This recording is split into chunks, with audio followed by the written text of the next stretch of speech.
berita-berita demonya agak besar ya Bapak Ibu ya. Kita bersyukur bahwa kita semua dalam perlindungan Tuhan. Kita bersyukur semua bahwa Tuhan menyertai kehidupan kita. Terima kasih juga, terima kasih kepada Bapak Freddy yang menjadi salam berkat kita bagi kita pada malam hari ini, untuk melayani kita pada malam hari ini. Puji nama Tuhan. Mari Bapak Ibu, sebelum kita masuk dalam ibadah kita malam hari ini, kita mau menyembah Tuhan, kita mau memuji Tuhan, kita mau menyembah Tuhan terlebih dahulu. Terima kasih Tuhan Yesus, terima kasih.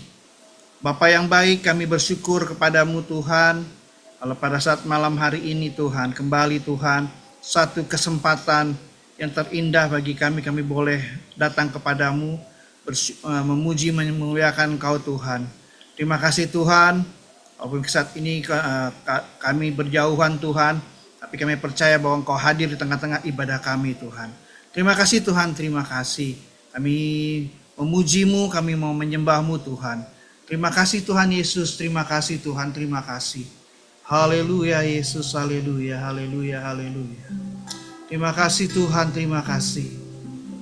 Kami mengucap syukur padamu Tuhan. Biarlah segala pujian kami, hormat sembah kami hanya bagimu Tuhan. Haleluya. Yesus.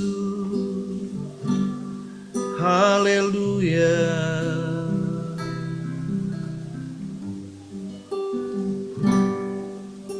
Ku naikkan syukur padamu Yesus.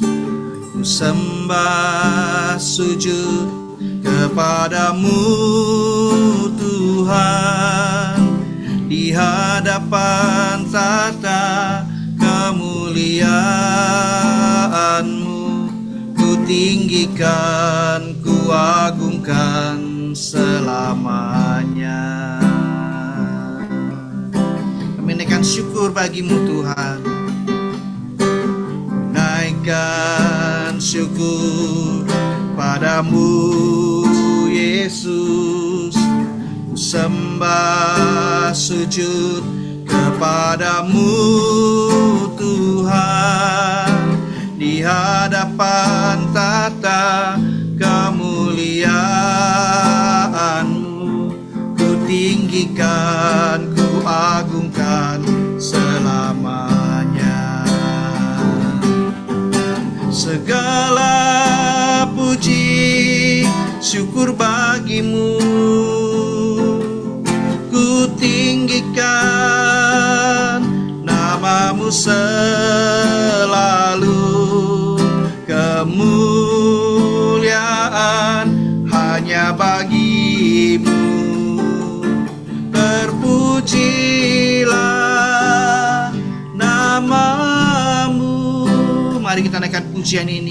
Katakan, kami naikkan syukur bagimu Tuhan. Naikkan syukur padamu Yesus. Ku sembah sujud kepadamu Tuhan, di hadapan tata kemuliaan-Mu, ku tinggikan, ku agungkan selamanya. Segala puji syukur bagimu, ku tinggikan namamu selalu. Kemuliaan hanya bagimu, terpujilah namamu. Segala puji syukur bagimu, ku tinggikan namamu selalu. Kemuliaan hanya bagimu, terpujilah namamu.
Kami sembah Tuhan, kami sembah Engkau, Allah yang kudus, Allah yang mulia, besar kasih setiamu, Tuhan.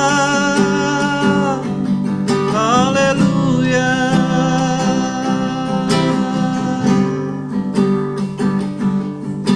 Segala puji syukur bagimu, ku tinggikan namamu selalu, kemuliaan hanya bagimu. Terpujilah namamu, terpujilah namamu, terpujilah namamu. Segala pujian, hormat, syukur kami bagimu ya Tuhan. Kami mengucap syukur kepadamu pada saat malam hari ini Tuhan. Terima kasih Tuhan Yesus. Terima kasih buat berkat-Mu, penyertaan-Mu bagi kami di sepanjang hari ini Tuhan. Lewat aktivitas yang boleh kami kerjakan di sepanjang hari ini, kami kembalikan hanya untuk hormat kemuliaan nama-Mu Tuhan. Terima kasih Tuhan, terima kasih.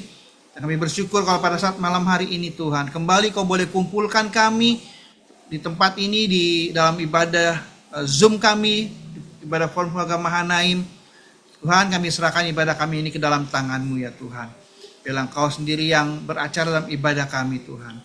Terima kasih Tuhan, terima kasih.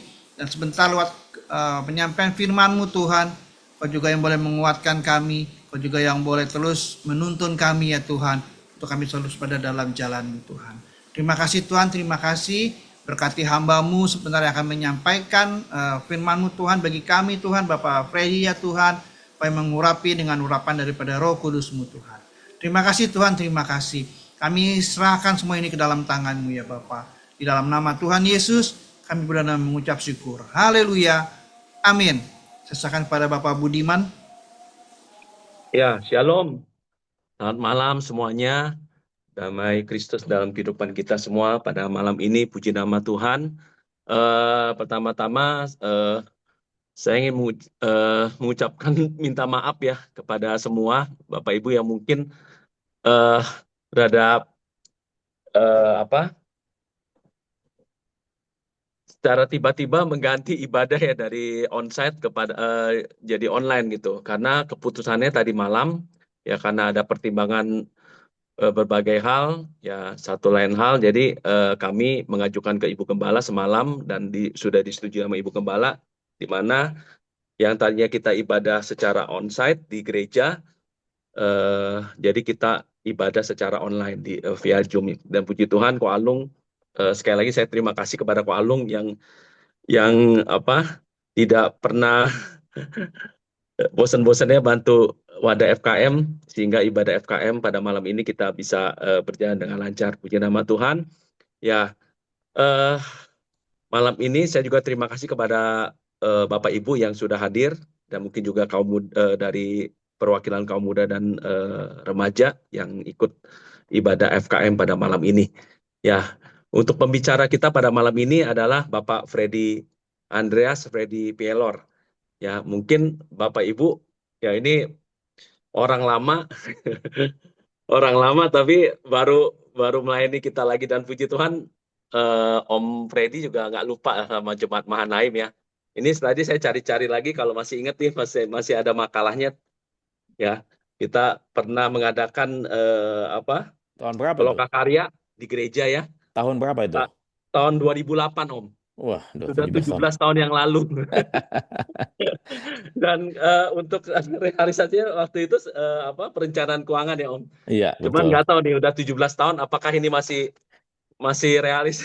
Masih kalau keuangan ya, sih masih Om ya. masih. Ya, nanti kita temukan jawabannya juga. Oke. Ya, jadi tema ini kita angkat dari kekhawatiran seorang ibu ya, kita juga sebagai orang tua kepada anak-anak awalnya. Jadi saat ini kita tahu ya judi online ya, pinjaman online ya, game-game online itu sangat mengkhawatirkan sekali Bapak Ibu. Dan saya pun juga punya saudara itu sampai satu rumah habis ya karena terjerat sama judi online. Itu benar-benar terjadi di Bandung, saudara saya. Itu satu rumah menantunya itu terjerat judi online sehingga satu rumah sampai miliaran itu habis. Itu benar-benar terjadi. Dan banyak juga ada beberapa kejadian ini, makanya itulah kekhawatiran kami semua ya, buat pembekalan juga buat jemaat ya, mungkin kadang-kadang ada kita memerlukan ya dana cepat ya untuk mungkin buat anak sekolah atau gimana ya. Kita lihat karena saat ini iklan-iklan ya, bunganya pinjaman cepat ya, dapat uang cash, isi cash ya, dapat dengan bunga 0,003% gitu. Tahu-taunya ya itu membengkak bunganya. Nah, itu sangat-sangat mengkhawatirkan juga. Dan ini juga buat perencanaan keuangan juga buat keluarga kita semua. Mungkin ada Bapak Ibu saat sebentar ya, Bapak Freddy Prayer akan membagikan materi buat kita semua, pembekalan buat kita semua. Dan mungkin ada Bapak Ibu yang ingin langsung bertanya, bisa buka mic-nya, bisa ke saya langsung gitu. Nanti baru langsung dijawab oleh Bapak Freddy. Mungkin ini saja yang bisa saya sampaikan. Untuk waktunya saya persilakan Bapak Freddy untuk membawakan materi pada malam ini. Silakan Pak Freddy. Baik, terima kasih Mas Budiman. Selamat malam Bapak sekalian, Shalom. Ya, senang sekali bisa menyapa Bapak Ibu sekalian, karena bagaimanapun juga ini merupakan suatu kebahagiaan saya, karena saya senang berbagi, senang sharing ya terkait dengan keuangan terutama. Makanya ini salah satu passion saya, keuangan dan asuransi ya. Saya punya core di situ. Nah, kemudian mohon izin bantuan tim untuk mempresentasikan materi saya. Baik, terima kasih. Jadi sebelum katakanlah Bapak Ibu sekalian kita coba bahas masalah ini ya, saya ingin coba sampaikan bahwasannya kalau kita tahu bahwa kita punya Yesus ya. Yesus itu tidak lahir di dalam keluarga kaya ya. Beliau lahir dalam keadaan sederhana, bahkan mungkin sangat sederhana ya. Lahir di kandang hina ya. Kemudian padahal beliau itu punya segala sesuatu ya.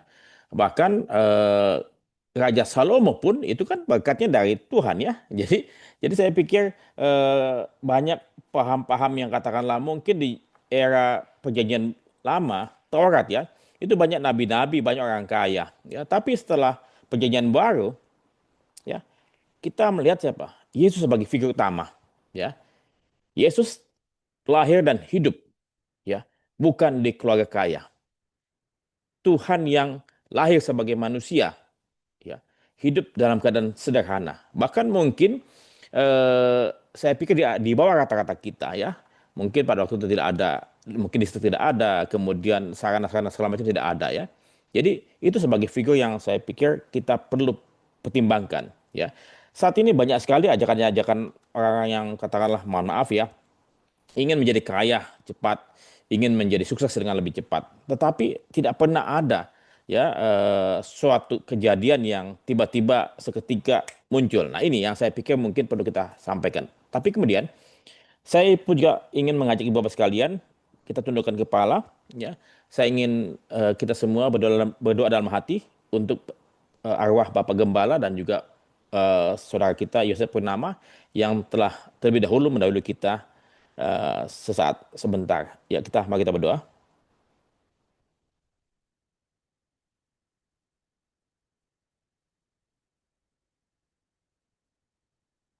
Amin. Ya, jadi suatu peristiwa mengenai kematian, ya.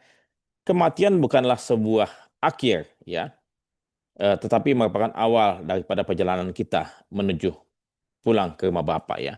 Nah, jadi saya punya buku terbaru diterbitkan di tahun ini, namanya judulnya Damai di Seberang, ya. Damai di Seberang, ya. Itu lebih kepada refleksi saya sebagai seorang Kristen. Ya. Apa yang kita mau cari dalam dunia ini yang fana? yang sementara ini? Apa yang kita mau kumpulkan? Apa yang kita mau coba miliki? Ya. Segala sesuatu yang ada di bumi ini tetap akan tinggal di bumi ini. Ya. Mungkin silakan slide-nya. Next. Ya, silakan.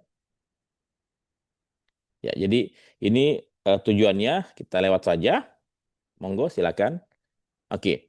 Nah, ini tantangan ya. Yesus dibawa oleh iblis ya. Semua itu akan kuberikan kepadamu jika engkau sujud menyembah aku. Nah, jadi hati-hati. Hati-hati di sini. Di sini kalau katakanlah kita coba pahami bahwa segala sesuatu yang material itu cenderung cenderung ada sesuatu ajakan untuk mendapat kekayaan dengan cara singkat, ya, dengan menyembah apa? Dengan menyembah iblis, bersekutu dengan iblis, ya. Saya percaya banyak sekali yang kita pahami, ya, Gunung Kawi, pesugihan, dukun, ya, ada tumbalnya, ya. Itu iblis dan kegelapan itu sangat-sangat menawarkan kemanisan dunia fana, ya. Yesus berkata kepadanya, "Nyala iblis, sebab ada tertulis, engkau harus menyembah Tuhan Allahmu dan hanya kepada Dia sajalah engkau berbakti." Jadi kita mau mentuhankan siapa? Selama ini, mohon maaf ya, teman-teman kita di parlemen dan beberapa yang suka-suka hedon, ya, itu mentuhankan kefanaan, ya. Jadi pahami bahwasan hati-hati bila mana ada dalam pikiran kita, dalam hati kita ingin kaya dengan cepat, ya, ingin kaya dengan cara instan. Karena tidak ada sesuatu yang menjadi kaya secara instan, tidak ada. Manusia lahir dalam proses, ya. 9 bulan seorang ibu mengandung, kan? Kemudian dia lahir tuh bayi, kemudian dia mesti menetein, kemudian dia belum bisa merangkak, dia masih guling-guling, sampai nanti akhirnya dia bisa berjalan dan berlari, ya. Itulah proses yang kita mesti lalui. Nah, kadang-kadang kita tidak sabar. Next, silakan. Ya, Tuhan ingin manusia sejahtera, pasti, ya. Tetapi kemudian, banyak orang yang menyalahkan Tuhan. Ya, banyak orang menyalahkan Tuhan. Kenapa aku tidak kaya? Tuhan tidak tidak apa ya, tidak peduli dengan saya, tidak mengasihi saya, ya. Kadang-kadang Tuhan disalahkan, ya. Kemudian bila mana ada sesuatu kecelakaan, sesuatu musibah, kenapa Tuhan pula disalahkan? Ya, sesungguhnya segala sesuatu yang kita terima itu ada makna, ada suatu hikmat yang ada di balik peristiwa tersebut, ya. Saya percaya takdir itu memang ada, takdir. Ya, takdir saya lahir sebagai bangsa Indonesia. Saya lahir di keluarga apa? Saya lahir sebagai seorang lelaki. Saya lahir di tahun 67. Ya. Tetapi nasib menjadi kaya, menjadi setengah kaya, menjadi miskin itu bukan sesuatu hal yang Tuhan tentukan. Tapi apa? Tuhan memperkenankan Anda mau jadi kaya silahkan, Anda mau jadi miskin silahkan. Itulah upaya kita sebagai seorang manusia. Kita telah diberikan apa? Kebebasan, free will. Kita diberikan apa? Akal budi. Kita diberikan apa? Nurani. Dan Roh Kudus ada dalam kita. Tetapi apa? Yang kita gunakan apa? Kebanyakan apa? Pikiran, kemudian apa? Maunya apa? Malas. Nah, ini nanti kita coba lihat ya. Kesejahteraan sejati mencakup damai batin dan hidup bermakna. Ya, sampaikan lagi. Burung-burung di langit diberi makan oleh Bapamu yang di surga. Jadi kita nih punya Bapak yang sangat kaya. Ya, segalanya cukup. Tapi apa? Kita mesti berupaya. Tidak bisa kita cuma berdoa saja dan menunggu. Tidak bisa. Dan kemudian apa? Kita bekerja dengan segala upaya. Tentunya dengan kejujuran, dengan memberikan manfaat kepada sesama. Next, coba. Ya. Setelah dosa pertama dari manusia pertama dan Hawa, kita tidak lagi berada di dalam taman Firdaus, ya. Sudah disebutkan, dengan berperlu engkau akan mencari makananmu. Artinya apa? Kita memang mesti apa? Jerih payah, susah payah, mesti banting tulang. Ya, tidak bisa katakanlah kita mau ongkang-ongkang kaki, uang turun dari langit, tidak bisa. Kita mesti bekerja keras.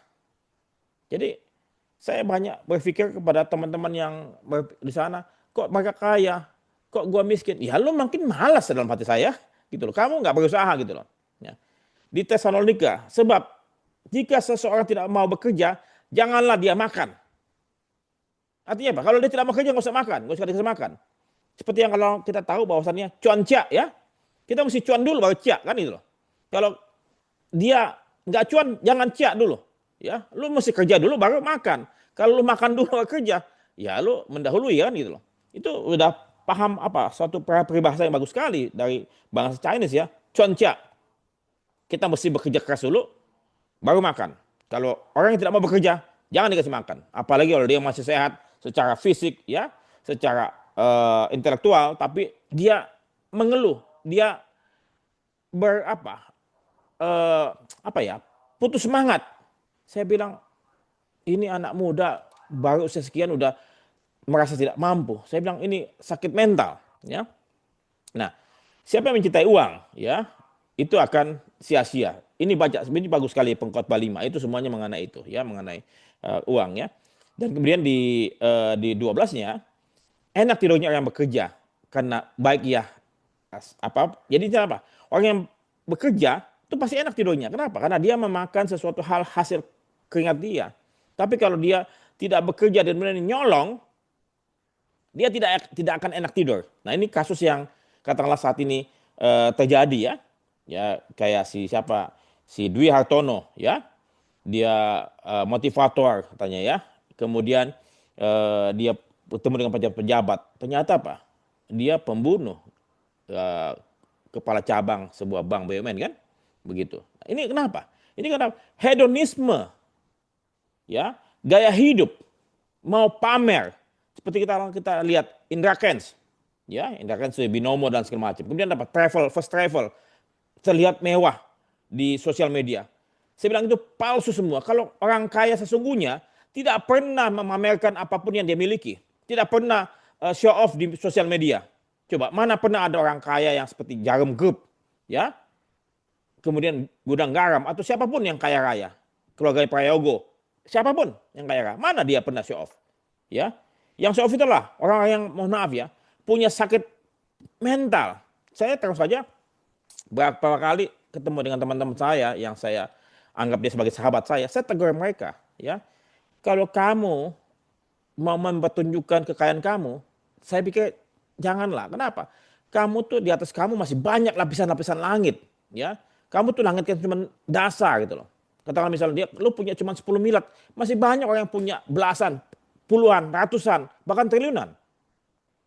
Apa yang mau disombongkan? Karena sesungguhnya kekayaan itu bukan untuk disombongkan, bukanlah pertunjukan. Ya, kalau kita punya kekayaan, mesti apa? Kita gunakan untuk menjadi saluran berkat. Sampaikan lagi.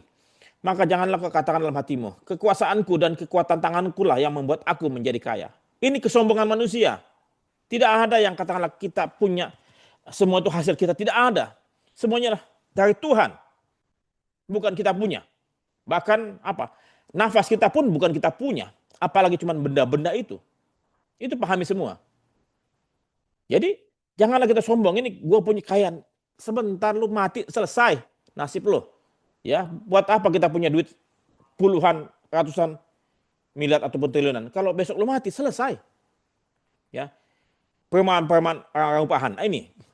Ini jangan apa ya? Jangan syirik, jangan iri hati, ya. Kalau katakanlah Yesus memberikan apa? Perumpamaannya, orang yang dikasih gaji dari pagi, kasih 2 dinar, ya, masuk kerja. Ada yang masuk siang dikasih 2 dinar. Ada yang masuk sore dikasih 2 dinar. Ada yang menjelang petang kerja 2 dinar juga, ya. Semuanya dikasih 2 dinar. Tapi orang yang pagi-pagi komplain sama tuan tanah tuh. Kok saya yang kerja dari pagi sampai malam cuma dapat 2 dinar, sementara orang yang terakhir bekerja cuma beberapa menit doang dikasih 2 dinar. Tuan tidak adil. Kata tuannya bilang apa? Hei, buruh, saya dengan kamu sudah deal. Upahmu 2 dinar sejak pagi hari. Apakah saya tidak adil? Saya sudah memberikan apa yang saya telah janjikan pada kamu. Jadi inilah manusia punya sifat iri. Ya. Yang ingin katakanlah disamakan dengan lain. Jangan dibanding-bandingkan kita punya harta. Kita punya rezeki jangan dibanding-bandingkan. Oh, orang lain punya Mercy, gue mesti beli Mercy. Orang lain punya istri 2, kita mesti punya istri 2. Tidak. Ya. Tidak. kekayaan, berkat bukanlah untuk dibanding-bandingkan. Jangan pernah membandingkan berkat kita pada yang lain. Karena Tuhan sudah memberikan semuanya sesuai dengan porsi kita. Dan kemudian janganlah panas hati, ya. Janganlah panas hati. Maksudnya gini. Oke, kita next dulu. Next, silakan. Oke. Nah, Lukas 3:14. Jangan merampas dan jangan memeras. Cukupkanlah dirimu dengan gajimu. Artinya apa? Kita tidak boleh mengambil orang lain punya. Tidak boleh yang mengambil yang bukan hak kita. Kalau kata tadi, tuannya sudah kasih kamu 2 dinar sehari, ya sudah, terimalah tuh. Cukupkanlah dirimu dengan gajimu. Di sini sampaikanlah, ya. Kita tidak boleh mengkonsumsi, tidak boleh membayar, mengeluarkan biaya di atas apa yang kita miliki saat ini. Katakanlah maaf, ya. Selama ini kita misal contoh, kita dapat 5 juta per bulan, ya. Artinya apa? Itu kita punya maksimum biaya hidup hari ini dan hari esok. Karena di mana kita terima hari ini itu adalah banyak, ada bagian buat orang lain, ya. Karena kita menjadi saluran berkat, ada juga kita punya sisihkan untuk masa depan. Jadi artinya apa? 5 juta tersebut kita sisihkan dulu untuk apa? Untuk charity. Ya, alokasinya saya nggak tulis di sini, tapi yang pasti apa? Charity yang kita mesti sampaikan. Ya, kita kembali kepada Tuhan, entah perpuluhan, entah berapa yang katakanlah Anda deal dengan Tuhan. Tuhan, saya nggak bisa perpuluhan, saya cuma 5% saja, atau saya cuma 2,5% saja, saya 1% saja. Ya, itu urusan masing-masing.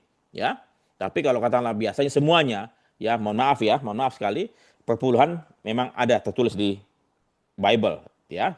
Tapi di Bible perjanjian Taurat, perjanjian lama, ya. Sementara di perjanjian baru, ya, setiap anak sulung.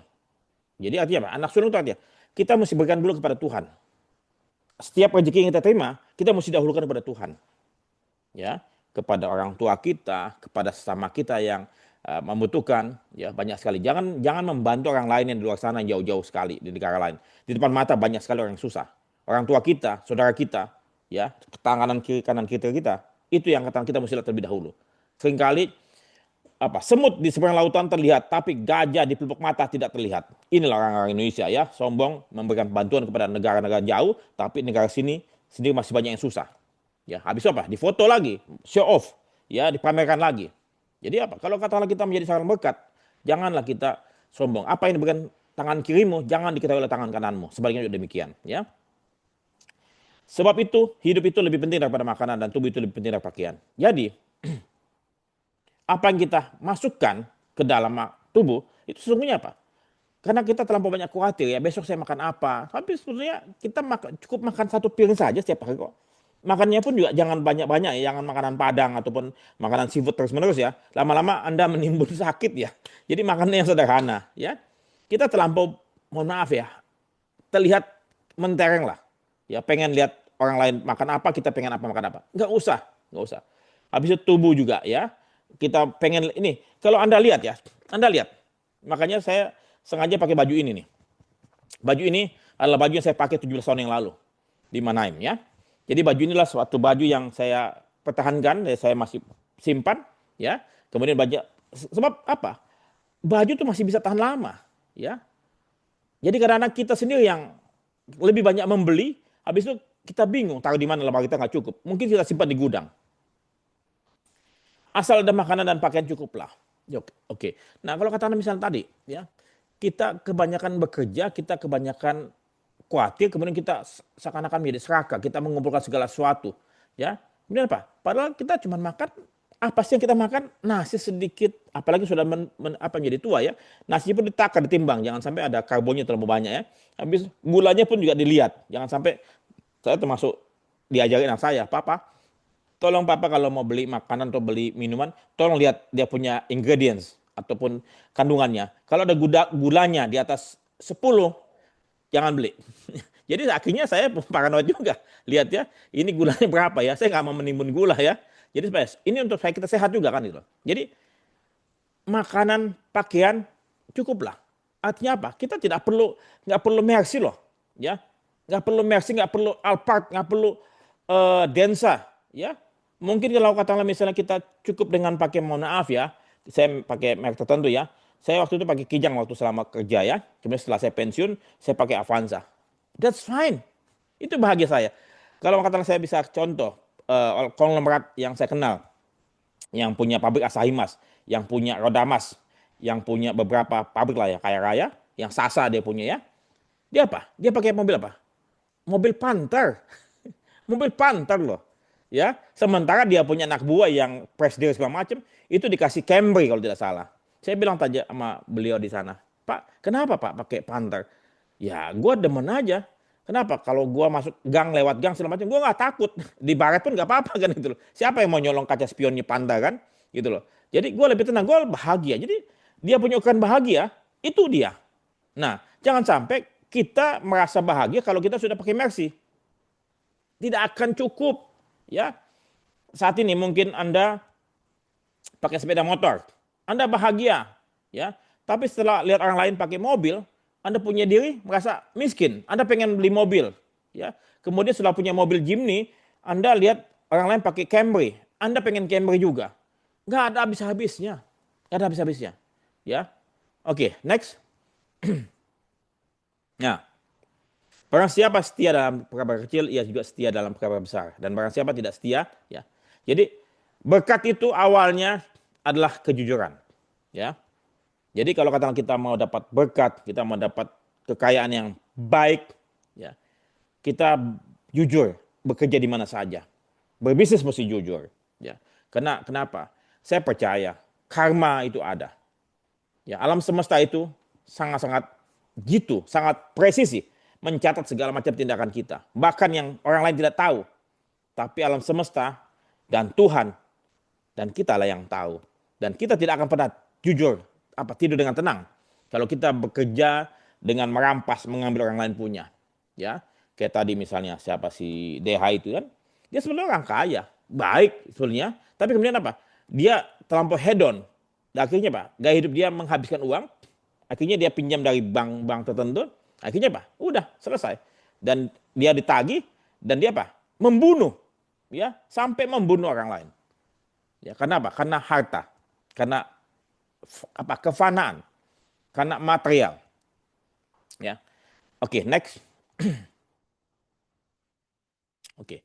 Nah, saya pernah minta doa sama Tuhan. Saya selalu doa sama Tuhan. Tuhan, seandainya saya berubah, bila mana saya menjadi konglomerat ataupun menjadi kaya raya, lebih baik Tuhan tidak membuat saya menjadi kaya raya. Lebih baik Tuhan, saya begini-begini saja cukuplah Tuhan. Saya takutnya saya berubah dan kemudian saya meninggalkan Engkau, meninggalkan keluarga dan segala macam. Jadi doa saya begitu. Tuhan, kalau saya berubah, karena Tuhan yang paling tahu diri saya. Ya, bahkan kita tidak tahu apa yang kita mau ya. Makanya kita bersama Tuhan, Tuhan berikan saya yang terbaik. Dan kalau misalnya boleh, kalau misalnya saya berubah, cukuplah saya apa yang saya miliki saat ini. Jadi saya tidak mau menyakiti Engkau dan saya tidak menyakiti siapapun. Ya, karena uang adalah alat, bukan tujuan hidup. Ya, pahami? Buat apa kita mengumpulkan uang? Kita bekerja keras, banting tulang, buat anak, buat istri. Ya, ceritanya begitu karena kita mencintai mereka di rumah. Tapi kemudian kita terlampau sibuk dengan pekerjaan, ya. Dan kita cuman memberikan uang sebagai kompensasi kepada istri dan anak. Para anak dan istri tidak butuh uang Anda. Dia butuh apa? Kehadiran Anda, cinta Anda, belayan Anda. Yang penting apa? Cukuplah sudah pakaian, makanan. Bukan mobil mewah, bukan rumah besar. Bukan itu yang mereka inginkan. Tapi kehadiran Anda di samping mereka.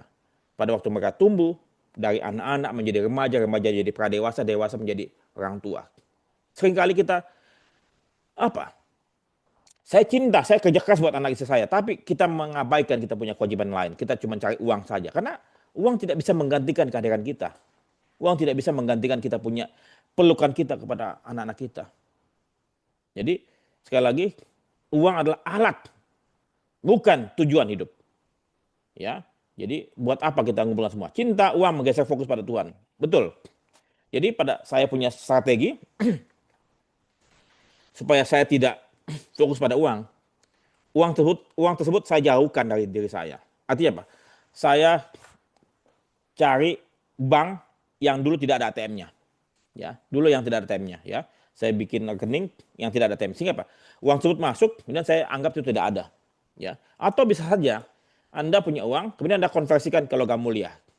Ya, nah logam mulia kan Anda tidak sayang merasa jual kan, kalau jual kan sayang. Tapi kalau uang tersebut dalam bentuk cash di rekening, Anda akan berpikir bahwa itu uang Anda atau Anda mau gunakan. Sebaiknya apa? Jauhkan. Lebih baik apa? Anda punya 2 rekening, satu rekening buat keluar masuk, satu rekening buat masa depan. Ya, satu masa depan. Ini yang bisa masuk tapi nggak bisa keluar. Ya, yang ini bisa masuk bisa keluar ya, bolak-balik. Jadi sehingga saldonya selalu minimum kan. Yang ini yang katakan kita membuat akumulasi. Ya. Nah, tak seorang pun dapat mengabdi kepada Tuhan, dua Tuhan ya. Nah, kembali lagi. Mungkin kalau katakan kita terlampau kaya, ya, saya belum pernah sih menjadi terlampau kaya ya. Mungkin yang katakanlah mereka-mereka yang di atas sana, ya, yang punya duit terlalu banyak, saya percaya mereka mentuhankan uang mereka, bahkan menggunakan uang mereka untuk melakukan kejahatan. Ya, bukannya untuk melakukan kebaikan, menjadikan seorang berkat. Contoh, banyak orang mau berkuasa, ya, mau menjadi penguasa, menjadi seorang orang nomor 1 di negara ini. Padahal sebetulnya kalau katakanlah dia sudah kaya raya, dia mau mengabdi kepada rakyat, tidak perlu dia menjadi orang berkuasa. Gunakanlah uang tersebut untuk apa? Membangun yayasan, panti asuhan, rumah sakit, sekolah, ya, rumah mungkin rumah singgah atau apapun. Banyak sekali kayak Dokter Darmawan, ya, bikin rumah sakit apungnya. Itu kebahagiaan. Ya, jadi nggak usah kalau kita mau jadi penguasa habis itu apa? Ternyata kita memanfaatkan kekuasaan kita untuk memperkaya diri kita dan kelompok kita. Buat apa? Besok mati selesai. Saya selalu bilang gitu. Ya. Kemudian tetapi carilah dahulu kerajaan Allah dan kebenarannya. Kenapa? Karena tujuan kita bukan di sini, bukan di dunia ini. Tujuan kita di sini adalah untuk berbuat kebaikan dan kemudian untuk mendapatkan menikmati masa bahagia kita bersama pencipta kita di sana. Di sini hanya sementara kok. Kita punya usia paling katakanlah 70 tahun, 80 tahun. Ya. Yang di sana selamanya tiada berakhir. Di sini fana, di sana baka. Di sini hanya sementara, tenda, kita kemah. Kita punya pakaian, kita punya mercy, kita punya rumah mewah. Kita tinggalkan semua, karena itu bukan kita. Kehidupan kita bukan di sini. Kehidupan kita sana, di surgawi, bersama Allah Bapa, Allah Putra dan Allah Kudus. Dan bersama orang kudus lainnya. Ya, jadi di sini hanya untuk testing, untuk ujian. Ya, ujian di sini. Selama masa hidup kita masa ujian. Ya, kalau saya bikin dalam buku saya yang tadi Damai di Seberang, kematian itu seperti garis lurus dari atas ke bawah. Kematian itu, ya. Nah, di sini kehidupan fana, di sini kehidupan baka, ya. Jadi apapun yang kita lakukan di sini di kehidupan fana itu akan terkumpul sebagai kompensasi nanti. Entah kata kompensasinya negatif, dosa ataupun amal, itu terkumpul di sini untuk bekal kita hidup di sana. Jadi kalau kata kita di sini selama ini hidup mewah-mewahan, lupa dengan yang lain, mengambil haknya orang lain, membohongi segala macam, ya sudah selesai. Besok di sana kita tidak akan bahagia. Kita cuma bahagia cuma selama 80 tahun. Ya, kata selama hidup kita. Di sana ya, mungkin 80 tahun di sana cuma 1 menit. Ya. Selesai. Apa yang kita mau cari? Ya, silakan. Next. Ya. Ini mengatur masa depan ya. Itu ada bacaan-bacaannya. Perencanaan adalah wujud hikmat. Jadi segala sesuatunya memang kita mesti rencanakan. Tidak boleh kita langsung go show. Ya. Teman-teman atau Anda sekalian mungkin selama ini go show. Anda mau piknik, Anda go show. Anda mau hidup go show. Ya, langsung jalan saja. Ya. Tidak bisa. Ya. Coba kalau kata ini saya selalu pakai analogi. Sebuah film yang paling lama, katakanlah Titanic ataupun Lord of the Rings ya. Sebuah film. Itu pasti apa? Pasti punya skenario, punya naskah, ya. Bayangkan sebuah film dibuat tanpa naskah. Ayo kumpulkan semua pemain film, aktor-aktor kumpulkan. Ya, habis sutradara bilang, kameramen siap. Ayo, acting, go. Silakan, lu acting apa saja terserah. Bagaimana film tersebut jadinya? Kaca balau? Hancur? Pasti. Nah, kehidupan tanpa perencanaan sama film tanpa naskah. Apakah Anda, kita semua punya naskah, punya perencanaan? Saya percaya, saya khawatir, sampai saat ini, kita semua, hampir semua lah, tidak punya perencanaan, tidak punya naskah untuk membuat film kita. Di mana kita sebagai sutradaranya, ya, kita sebagai aktor utamanya, Tuhan sebagai produsernya. Ya. Nah, tolong kita punya naskah. Saya punya naskah, saya sudah tulis sejak usia 35 tahun. Pada usia 50, saya mau pensiun. Saya pensiun di usia 50. Ya. Nanti usia 60, saya mungkin mau downshifting, ya, tidak terlampau sibuk lagi, saya mau fokus pada keluarga, saya mau bikin kedai kopi, ya. Nah, usia 70 mungkin saya akan keluar dari kesibukan dunia, saya mau lebih kepada dunia sana, ya. Usia 70. Ya, itu yang saya punya rencana. Tapi saya serahkan pada Tuhan, Tuhan mau apa? Silahkan, karena saya hanyalah alat Tuhan, bukan siapa-siapa, ya. Siapkan tabungan, dana darurat dan tujuan jangka panjang. Karena kita tahu nanti dalam slide berikutnya, semut aja pintar loh semut, ya. Dia tahu, dia kerja keras selama hari cerah, dia mengumpulkan makanannya dia dalam dia punya tempat gua dia, tempat tinggal dia. Karena dia tahu besok hujan, dia tidak bisa kerja lagi. Nah, manusia selama ini, maaf, otaknya lebih kalah, otaknya yang besar itu nggak dipakai. Semut yang kecil begitu punya pemikiran untuk jangka panjang, tapi manusia nggak dipakai. Makanya ada anekdot ataupun joking ya. Otak manusia mana yang paling murah? Yang paling mahal?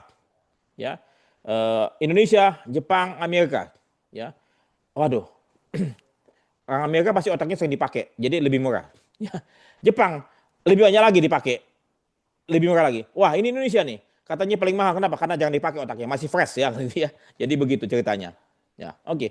Sebab siapakah di antara kamu yang kalau mendirikan sesuatu, ini Lukas 14:28. Jadi saya sering lihat, kalau kata Nabi, Anda juga lihat sebuah perumahan, kompleks perumahan, ada rumah yang sedang dibangun, tapi nggak selesai. Belum aci, belum dicat, belum ada pagarnya. Kenapa? Karena dia bangun rumah, tapi nggak pakai hitungan, ya, nggak pakai persiapan cadangan-cadangan, dan akhirnya rumahnya tidak selesai, nggak sampai finishing. Nah, apakah kita mau begitu? Tidak ya, kita mau hidup kita nanti sampai selesai. Ya, next. Nah, menjadi salam berkat. Ya, dalam buku saya beberapa nanti saya akan coba bagikan ya, Mas Budiman, buku saya kepada teman-teman sekalian untuk dibaca ya. Mempersembahkan 1/10 dari seluruh hasil. Ini ulangan berarti apa? Di perjanjian lama. Ya, lebih bahagia memberi daripada menerima. Itu saya punya konsep ya. Dan saya punya mami pun juga, kalau dia memberikan sesuatu kepada orang lain yang kesusahan sampai meneteskan air mata, saya bilang, mami, uang bulanan yang dari kami itu tolong mami gunakan juga untuk diri mami. Jangan sampai mami pun kebanyakan kasih orang tapi lupa untuk mami punya kebutuhan. Ya, namanya orang tua, mereka lebih senang memberi ya, karena itu merupakan kebahagiaan ya. Sudah, saya bilang terserah mami lah bagaimana, yang penting mami jangan sampai tidak makan gitu.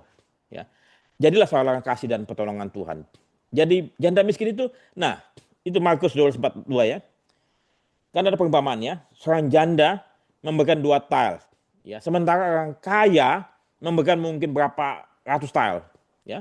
Tapi orang kaya tersebut memberikan daripada dia punya kelebihan, sementara janda miskin ini memberi dari kekurangannya dia. Jadi siapa yang lebih banyak? Ya, janda miskin ini, karena dia memberi sesuatu yang merupakan dia punya nafkah hidupnya. Jadi memberi sesuatu bukan dari jumlahnya, tapi apa? Dari keikhlasan hati, dari kemudian kita punya keinginan diri. Dan kemudian kembali lagi, jangan difoto-foto, jangan dipamer-pamerkan kalau memberikan sesuatu, jangan diomongin, ya. Sama juga kalau doa kan, Tuhan bilang apa? Masuklah dalam kamarmu, kuncilah kamarmu dan berdoalah kepada Bapamu yang di surga. Ya. Jangan berdoa di pinggir jalan, jangan berdoa di depan orang lain. Itu bukan punya Tuhan punya mau. Ya. Saling berbagi supaya ada keseimbangan. Karena di dunia ini mengapa terjadi perang? Ya, di Ukraina masih dengan Soviet, di Timur Tengah masih, ya, di beberapa tempat ribut. Ya, kenapa? Karena mereka tuh ingin menguasai apa yang ada di bumi ini. Coba, kalau seandainya semua orang punya pemikiran yang sama, bahwa semuanya cukup Tuhan berikan kepada kita semua, dan kita mesti saling berbagi, saya pikir peperangan tidak akan terjadi. Ya, mereka tuh pengen apa? Pengen menguasai. Dan mereka menganggap bahwa yang lain itu tidak benar, tidak baik. Saya yang paling benar. Ya, sehingga yang lain mesti dihabisi. Come on. Tuhan itu menciptakan perbedaan. Tuhan itu menciptakan bangsa-bangsa dan bahasa-bahasa yang berbeda-beda. Ya. Kalau katakanlah misalnya agama itu jadi satu saja, ya. Jadi tidak mungkin tidak ada agama ataupun mungkin ada agama cuma satu. Tuhan bilang, kok boring amat ya. Ya. Jadi Tuhan memang menciptakan, membiarkan manusia menciptakan agama. Ya. Ini saya punya sahabat yang senior yang saat ini sedang sakit. Semoga cepat sembuh Pak Atmaram. Yang beliau menyampaikan bahwa sesungguhnya kita manusia lahir hidup ya seperti bayi yang ada bayi bule, bayi Afrika, mungkin bayi Asia. Maka itu kalau bayi itu ngomong asal ngomong aja kan, dan mereka saling mengerti dan tidak ada pikiran untuk saling menyakiti. Ya, tapi semakin lama semakin dewasa, semakin tumbuh besar, otak kita semakin banyak kotoran-kotoran, banyak sampah-sampah yang ingin kita apa? Yang kita ingin kita melebihi yang lain. Kita ingin mengambil orang lain, makanya kita mesti menyerang. Ya, kayak di DPR dan segala macam, banyak sekali aturan-aturan yang tidak benar ya. Ya kita berdoalah. Ini kita bukan punya kita penyarana, tapi kita berdoa kepada Bapa di surga supaya beliau menjamah para pimpinan-pimpinan di sana supaya Indonesia ini menjadi damai, dunia ini menjadi damai. Ya, oke, next.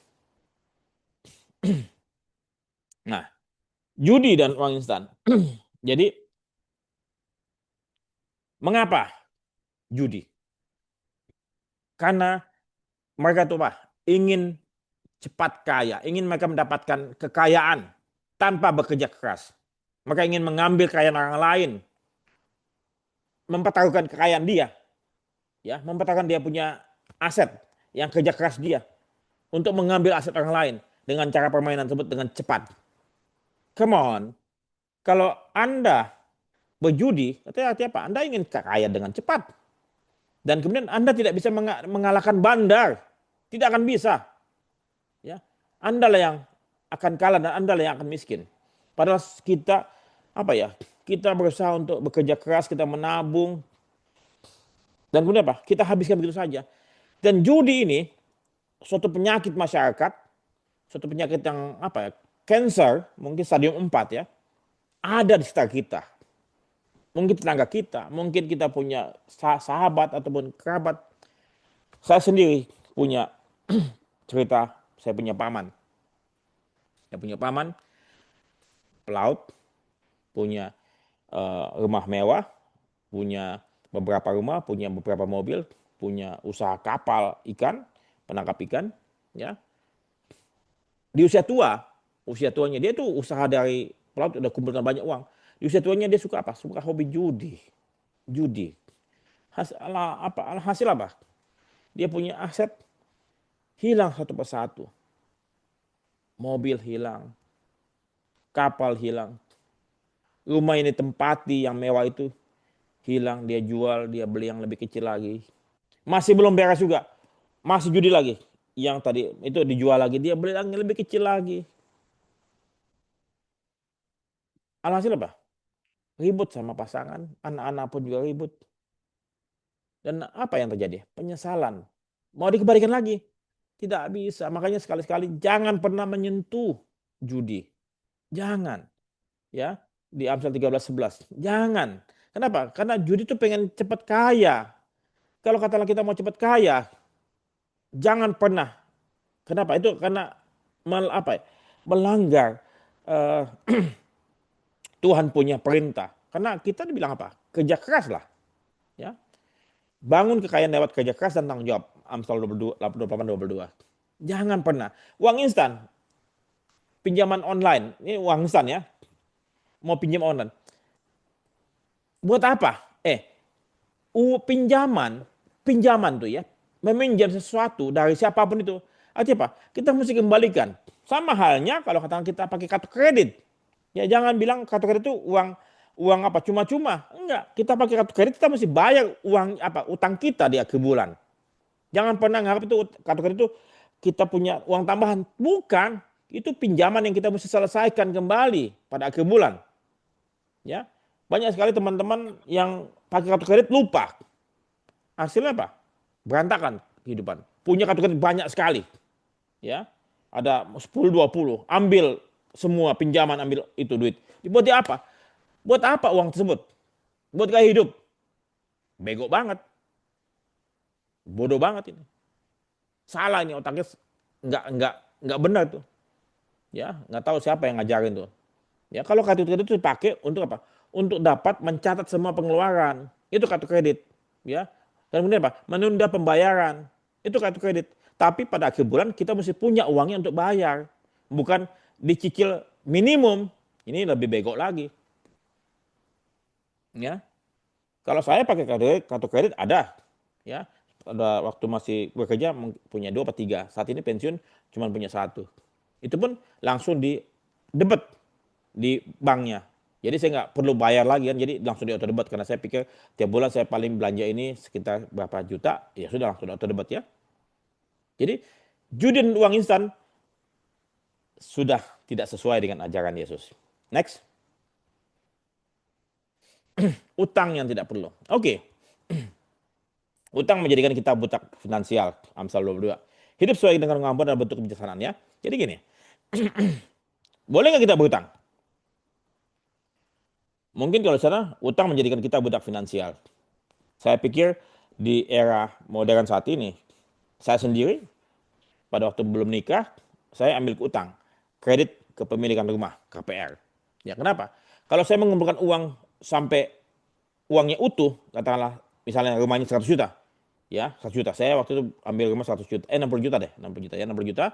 Waktu itu rumah BTN, uang mukanya saya sediakan kalau tidak salah 6 apa 10 juta. Ada, ya. Saya cicil tiap bulan, ya. Kenapa? Kalau saya kumpulkan uang tersebut, saya nggak perlu ambil KPR, saya kumpulkan dulu, saya tabung sampai 60 juta. Uangnya 60 juta dapat, tapi harga rumahnya sudah naik jadi 200 juta. Ya, itu bekerjaan. Jadi untuk rumah, saya pikir masih boleh. Ya, kenapa? Karena itu apa? Dia punya barangnya atau harga rumahnya itu naik tiap tahun. Jadi apa? Kita punya bunga ataupun kita punya beban apa dari bank itu terbayarkan dengan kenaikan apa rumah tersebut ya. Itu silahkan untuk rumah ya.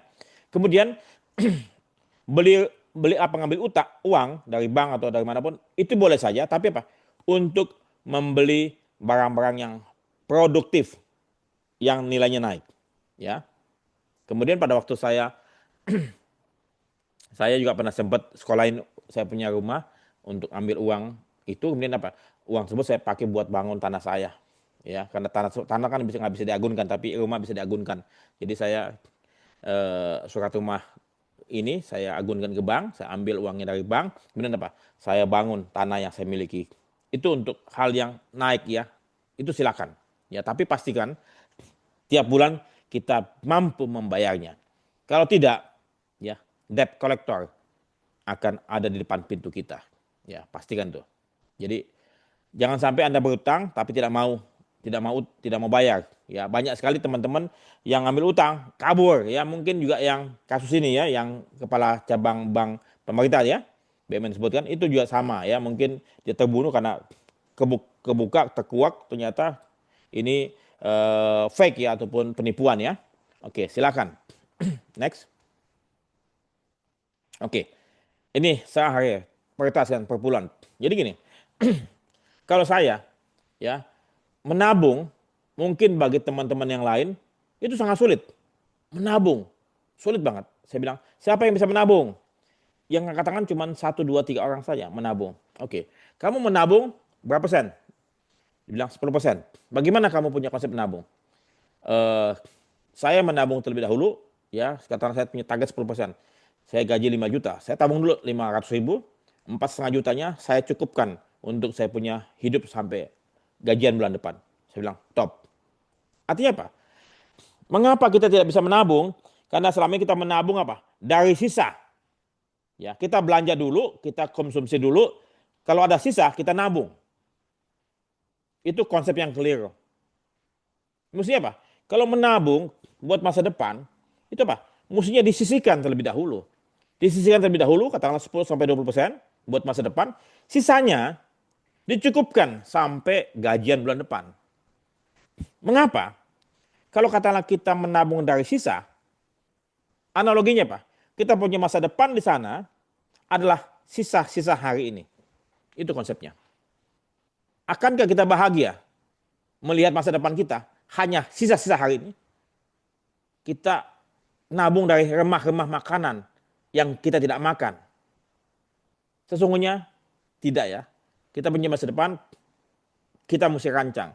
Kita sisihkan 10-20%, ya tergantung usia Anda, untuk kita tabung di masa depan. Kenapa?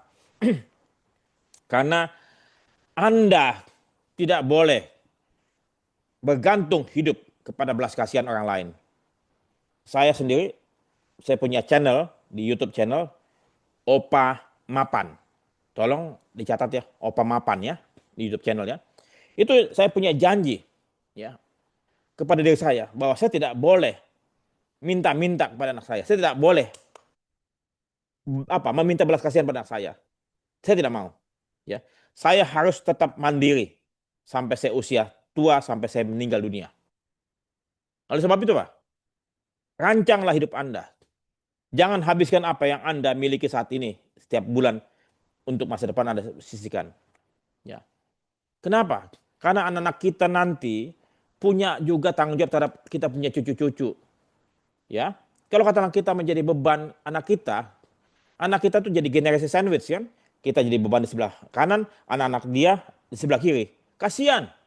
Jadi sebagai orang tua, kita tidak akan mampu berdiri tegak memandang menantu anak kita kalau kita tidak punya uang.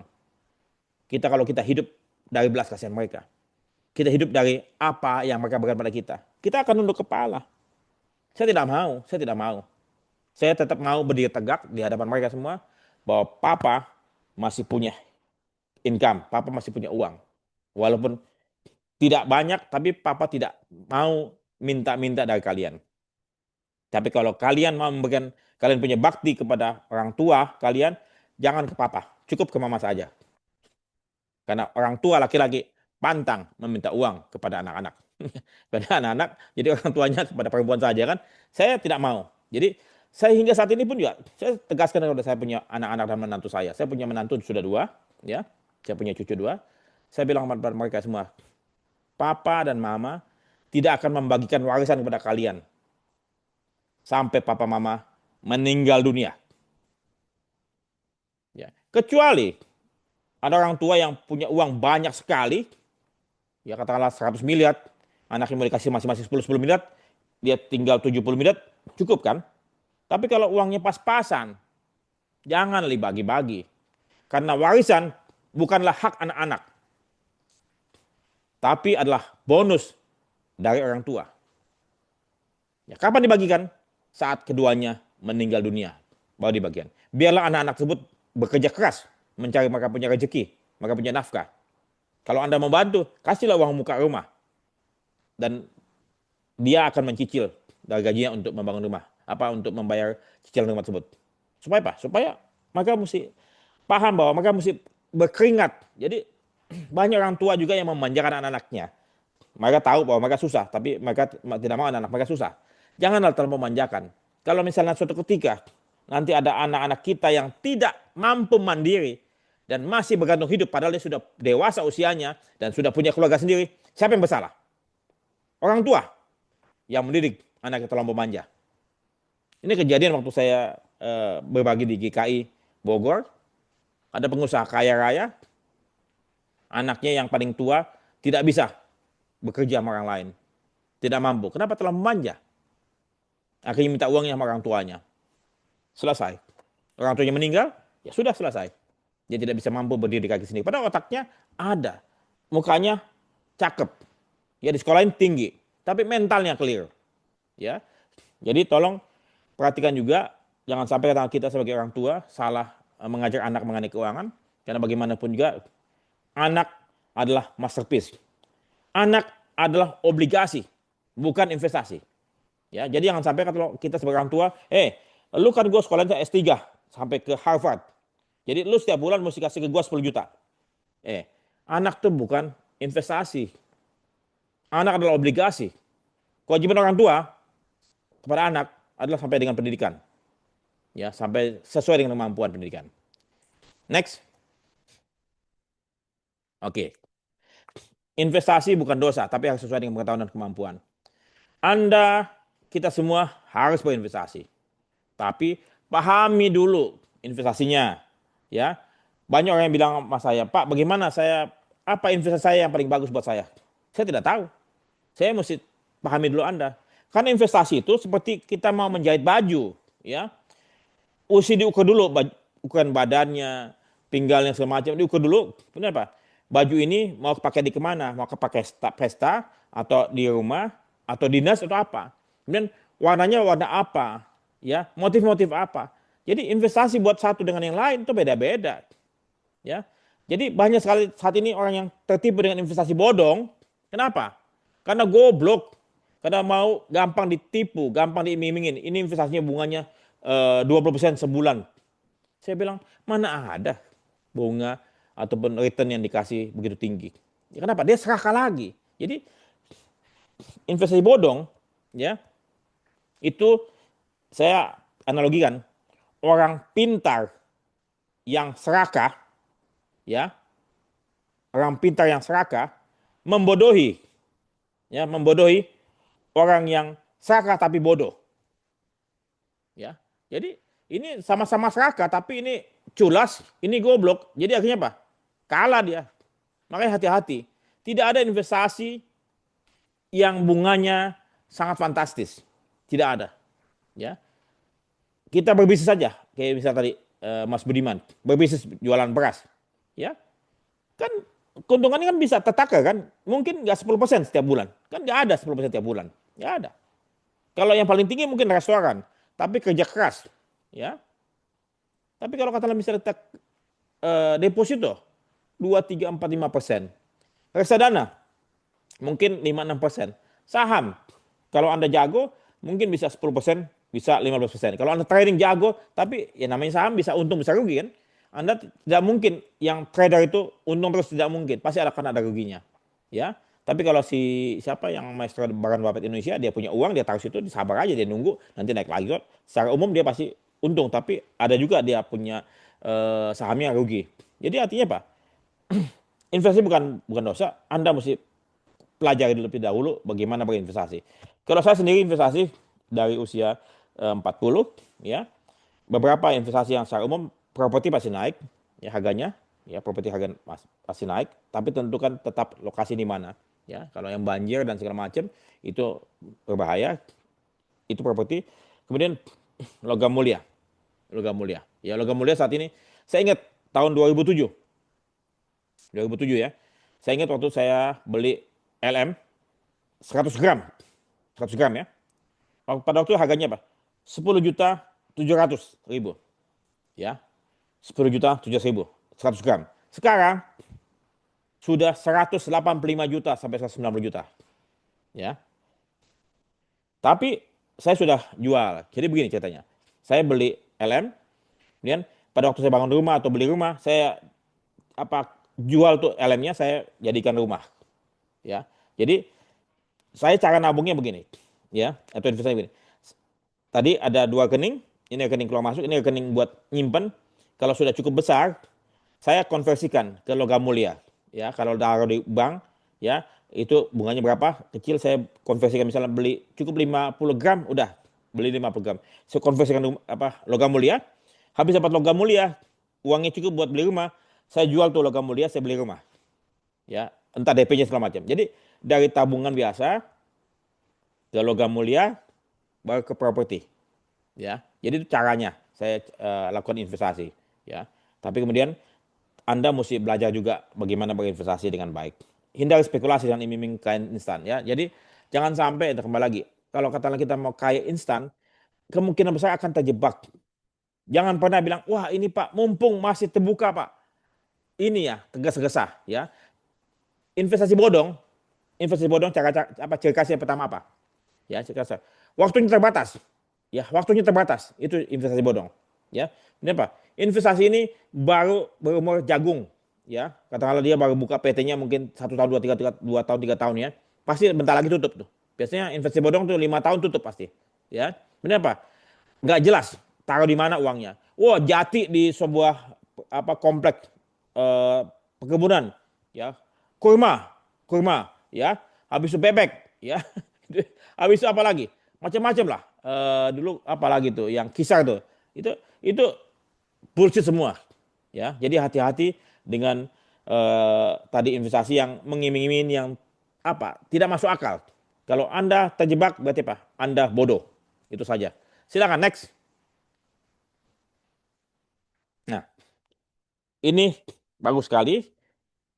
Dengan telanjang aku keluar dari kandungan ibuku, dengan telanjang aku juga akan kembali ke dalamnya. Artinya apa? Ini kembali ke dalamnya artinya apa? Kita pulang ke rumah Bapak ya. Jadi apa yang kita bawa? Bahkan cincin kawin ya, yang ada emasnya ya, atau gigi emas. Orang mati ada gigi emasnya, sebaiknya apa? Dicopotin aja lah, takutnya nanti apa? Makamnya dibuka ya. Nanti ada pencuri makam kan? Hati-hati. Dikeluarkan aja. Jadi gigi emasnya dicopot segala macam. Ya, cukup ya yang sederhana saja, ya. Jadi karena apa? Karena dia nggak butuh emas di sana. Orang mati nggak butuh emas. Yang butuh orang hidup buat makan, ya. Jadi copotin saja, ya. Nah kemudian apa? Kembali lagi, berapapun dia punya kekayaan yang dikumpulkan selama hidup, katakanlah ratusan miliar, nggak dibawa, nggak laku di surga, nggak dipakai di surga. Ya, kita di surga nggak makan, ya, tidak, mobil tidak perlu, ya, tidak perlu tempat tidur, tidak perlu rumah mewah, nggak perlu. Ya, di sana tuh semuanya sudah tersedia. Kita tinggal berbuat baik, di sana Tuhan sudah sediakan semua ya. Kita punya, tapi nggak bisa pakai uang muka di sini. Uang muka aja perbuatan baik ya. Kita punya apa? Kita punya cicilan adalah perbuatan baik di sini. Nanti di sana kita dapat rumah. Oke. Menjadi bahwa hidup bukan tentang uang. Betul. Ya. Jadi jangan sekali-sekali uang itu jadi Tuhan kita. Jangan. Uang itu alat. Ya. Menyusun rencana dan melibatkan Tuhan dalam segala perkara. Jelas ya. Karena Tuhan yang punya. Tuhan, kita hanya sebagai apa? Sebagai bendahara, sebagai peminjam saja. Ya. Jadi kalau katakanlah kita punya uang, kemudian kita merasa itu kita punya, kita salah. Itu clear. Itu Tuhan punya. Ya. Kita hanya sebagai bendahara. Dan kemudian apa? Kita mesti berbagi, memberi, menabung, dan menggunakan uang dengan kasih. Next. Silakan. Oke. Tuh.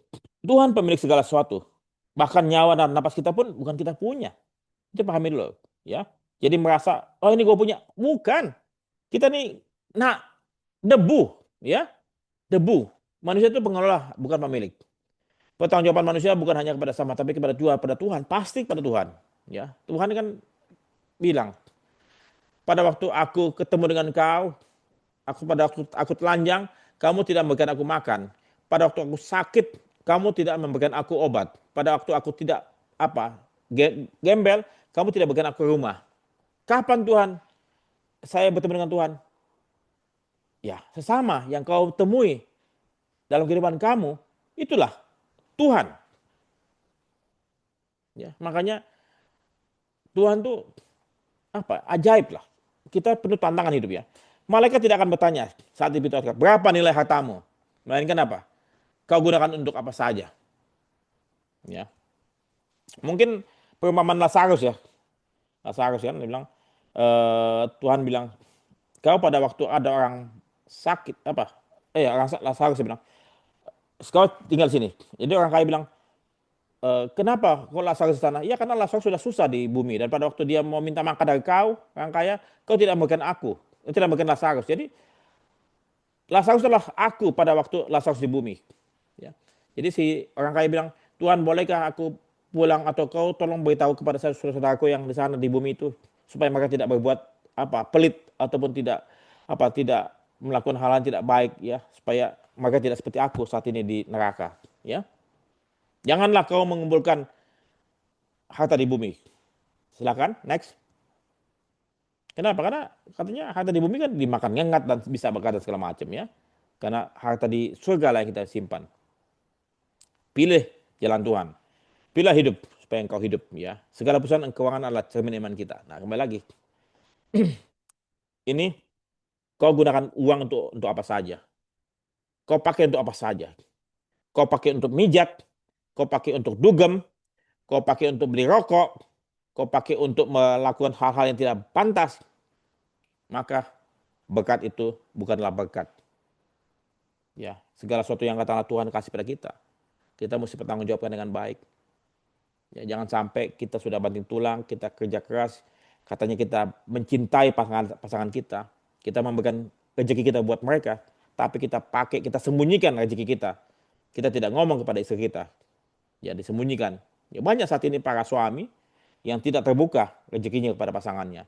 Ya makanya saya bikin buku namanya Buka Hati, Buka Dompet, Buka Celana. Ya, saya juga bikin buku mengenai pasangan itu Money, Love and Marriage. Kenapa? Karena apapun yang disatukan Tuhan itu mesti terbuka. Sudah tidak lagi ini uangku itu uangmu, tidak. Once kita menikah, ini uang kita. Ya, banyak saat ini sudah menikah tapi masih memisahkan harta, masih memisahkan ini lo punya ya, lo bayar rumah tangga, gue bayar ini. Mendingan gak usah kawin. Ya kalau masih misah-misah harta ya. Oke, next. Apakah saya mengandalkan Tuhan atau uang? Ya, apakah gaya hidup saya sesuai dengan iman saya? Ya, bagaimana saya bisa menjadi berkat secara ekonomi? Ini menjadi refleksi ya, supaya jangan sampai katakanlah kita selalu mengandalkan uang. Uang tuh nothing lah. Ya. Uang tuh sesaat lah. Ya, uang tuh bukan kita punya. Uang tuh kita simpan, kita jaga baik-baik untuk kesejahteraan orang lain, pasti tentunya keluarga dan keluarga dekat dan juga sesama dan gereja juga. Ya, karena saat ini terus saja bumi kita nih kayaknya mau kiamat ya. Makin lama makin banyak kekerasan, banyak pertempuran. Kemudian kita perlu berikan memperluas kerajaan surga ya. Kita perlu membantu gembala, membantu imam, membantu pastor, membantu gereja supaya ajaran Yesus lebih banyak tersebar dan lebih banyak umat manusia yang terselamatkan. Kalau katakanlah kita lihat, kita punya tetangga sebelah sana, ya, yang melihat kita tuh sebagai musuh, sebagai orang yang tidak baik. Kita doakan saja, makanya kita selalu berbuat baik. Tuhan bilang, jangan menghakimi musuhmu, ya, tapi kasihilah mereka dan doakanlah mereka, ya karena hukuman, karena sanksi bukanlah hak kamu, tapi hak Tuhan. Jadi kita harus tetap memberi kepada siapapun, ya.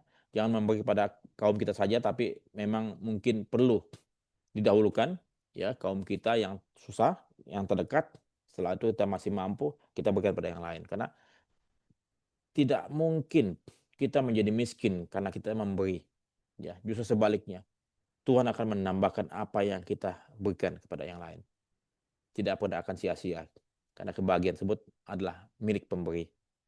Silakan. Oke. Komitmen saya akan hidup cukup dan jujur, tidak berfoya-foya, tidak hedonisme, karena kekayaan bukan untuk dipertunjukkan. Saya akan menabung dan memberi menjadi berkat. Saya akan menolak uang sebagai alat untuk memuliakan Tuhan ya. Jadi ini uang yang kita miliki kita bisa gunakan untuk memuliakan Tuhan. Caranya gimana? Ya kita kasih persembahan ke gereja, kita kasih bantu orang yang susah memang bentukan, bukan cuma hanya kasih ikannya, kalau bisa dikasih kailnya, diajarkan, ya. Mungkin perlu katakanlah misalnya kita punya ART, anaknya perlu sekolah, kita bantu dia sekolah supaya dia bisa keluar dari kehidupan kemiskinan mereka, yang mereka bisa nerobos. Kan banyak orang yang terkungkung dalam kemiskinan, kenapa? Karena tidak punya sekolah, tidak mengenyam pendidikan. Ya kita berikan bantuan sekolah supaya mereka bisa sekolah. Dan kemudian berbagi pada yang lain. Karena sebagai orang Kristen, ya, kita mesti menunjukkan bahwa Tuhan adalah kasih, dan kasih tersebut bisa berbagai macam bentuk. Salah satunya berkat yang Tuhan berikan pada kita, dan kita menjadi seorang berkat buat mereka. Ya, biarlah mereka melihat bahwa kita pamer ataupun kita wah ini mengkristenkan agama ini, mengajarkan ini. Biarlah kalau misalnya mereka tidak mau menerima ya sudah kita nggak usah bantu, kita bantu yang lain lah. Oke, silakan next. Jadi itu saya punya presentasi ya. Kiranya hikmat Tuhan menuntun setiap langkah finansial kita dan kita lebih menjadi bahagia dan menjadi berkat buat yang lain, dan akhirnya Tuhan tersenyum pada saat kita pulang kembali kepada Pencipta. Tuhan berkati kita semua dan kita menjadi seorang berkat. Amin. Silakan Ibu Bapak sekalian, bila mana ada pertanyaan, monggo. Ya, amin. Ya, puji nama Tuhan ya. Materi yang jelas, padat ya, dan banyak pesan-pesan juga buat kita semua ya, khususnya buat pasutri-pasutri dan anak-anak juga. Ya, mungkin saat ini saya buka untuk waktu tanya jawab, ruang tanya jawab. Mungkin ada Bapak Ibu yang ingin bertanya, silakan. Tadi sebelumnya saya mohon maaf bila mana ada pemakaian kata-kata yang tidak pantas, ya. Saya bilang bodoh, goblok dan segala macam. Kenapa? Karena masalah keuangan itu masalah yang saklek, ya. Masalah yang tegas, ya. Tidak bisa kita pakai dengan kata-kata yang pakai puitis ataupun pakai syair, nggak bisa ya. Bahkan kalau perlu ditabok, kalau perlu ditabok ya supaya sadar gitu loh. Gitu. Silakan Bapak Ibu sekalian, monggo terbuka saja. Ya, silakan Bapak Ibu. Tadi juga saya mendengar ada menarik juga tuh yang topik yang apa? Di keluarga suami istri ada pembagian harta ya. Uang suami, uang istri. Mungkin ada Bapak Ibu yang dua-duanya sedang bekerja ya, punya penghasilan tiap bulan ya. Gimana itu caranya? Ya mungkin bisa bertanya kepada eh, Bapak Freddy. Kalau Ya. misalkan istrinya nggak bekerja gimana tuh Om? Oh, oke. Sekarang gini, ya. Ini kadang-kadang menjadi suatu hal yang suami ini merasa kepalanya gede, ya, karena istri nggak bekerja, ya. Pada waktu mereka pacaran, kan mereka pasti bicara dong, ya, bicara. Misalnya dua-duanya bekerja, katakanlah masing-masing bekerja nih sebelum menikah ya, mereka bekerja, kemudian akhirnya salah satu mengalah, mereka berhenti bekerja untuk memprioritaskan anak dan rumah ya, betul ya. Nah, dalam kursus pembangunan rumah tangga ya yang kami sampaikan di gereja Katolik ya, saya bilang sampaikan pada para calon pasutri ya, calon calon menikah. Saya bilang, "Hei laki-laki, kamu janganlah gede kepala ya. Kenapa? Kalau seandainya misalnya kamu laki-laki gajimu 10 juta, sementara calon istri kamu gajinya 15 juta, maka kamulah yang harus berhenti bekerja dan kamulah jadi bapak rumah tangga. Kamulah yang mengurus anak. Ya, biarlah istri kamu yang mencari nafkah." Ya. Saya bilang begitu. Jadi kamu harus siap, ya. Kenapa? Karena saat ini kan emansipasi. Kenapa perempuan mesti yang mengalah di dapur kan? Kan laki-laki juga bisa, ya. Laki-laki yang mengurus dapur. Ya, jangan sampai katakanlah udah miskin sombong pula kan laki-laki ini kan. Banyak kan begitu ya. Ya. Habis itu setelah dia punya istrinya ngalah, banyak istri ngalah ya. Jadi gini, kalau istri mengalah itu sangat diapresiasi, ya. Katakan misalnya karena suaminya yang mungkin S2, ya sudahlah. Tapi kemudian lantas kembali lagi, seorang lelaki dan perempuan menikah untuk saling membahagiakan, ya. Ada beberapa kunci, ya, beberapa kunci. Pertama apa? Dia menikahi wanita yang dia kasihi. Dia ingin membahagiakan wanitanya. Betul ya? Dia ingin membahagiakan. Bahkan seorang suami yang cinta sejati, yang true love, ya. Bahkan dia ikhlas, dia sakit, dia menderita untuk kebahagiaan pasangannya. Ya, itu. Dia bekerja keras, dia banting tulang segala macam untuk kebahagiaan pasangannya. Dia mengalah, ya. Itu terjadi banyak sekali. Tapi kalau katakanlah misalnya ada laki-laki yang merasa gua yang bekerja, ini biasanya apa? Terjadi di era-era saya punya orang tua, ya. Tapi di era saya mungkin masih juga banyak terjadi. Laki-laki merasa perempuan tidak bekerja, maka uang tersebut adalah miliknya. Ya, merasa uang tersebut miliknya. Jadi gue yang atur. Ya.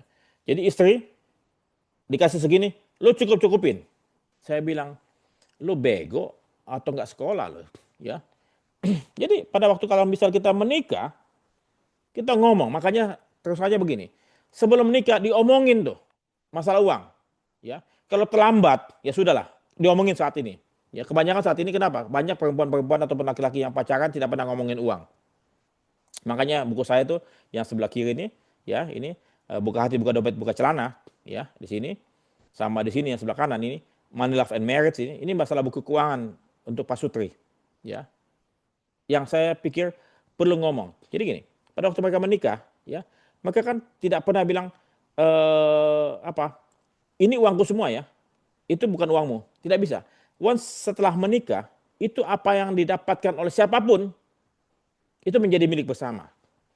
Tidak ada lagi ini uangku, itu uangmu. Tidak ada lagi ini uang kita. Kalau masih merasa ini uangku, itu uangmu, jangan menikah. Kan Tuhan bilang, laki-laki meninggalkan bapak ibunya, perempuan bersatu dengan suaminya. Artinya apa? Menjadi satu daging, menjadi satu. Dua menjadi satu. Apapun itu. Bukan cuma tubuh doang yang menjadi satu. Tapi semuanya. Jiwa, raga, keuangan dan semuanya menjadi satu. Itu konsepnya. Jangan sampai katakanlah merasa ini uangku, nggak bisa. Itu uang kamu, itu uang bersama. Tuhan berikan kepada melalui kamu, tapi apa? Itu uang bersama untuk keluargamu. Jadi jangan sampai gua ini atas gua, ya kesombongan manusia kan tadi kan sebutan, atas kekuatan gua, atas kekuasaan gua. Ini uangnya gua hasilkan, nggak bisa. Di situ ada doa istri, ada doa anak, ya, yang Tuhan berikan rezeki tersebut kepada istri dan anaknya melalui siapa? Melalui kepala keluarga yang bekerja. Sebaliknya juga, misalnya, kalau katakanlah misalnya sang istri yang bekerja, ya, sang suami mengalah, dia apa berdagang online di rumah, itu bisa saja.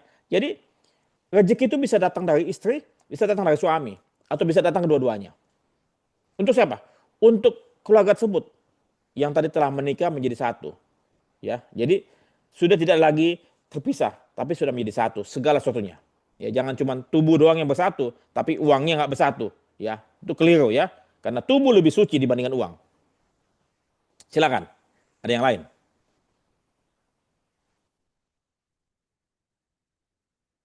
Silakan Pak Pram.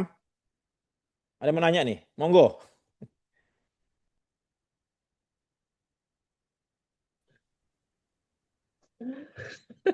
Soalnya Saya Pak mau Pram nanya ini ke nih. Budi, Ya Pak, Eh, silakan. Iya, silakan Ko Alung.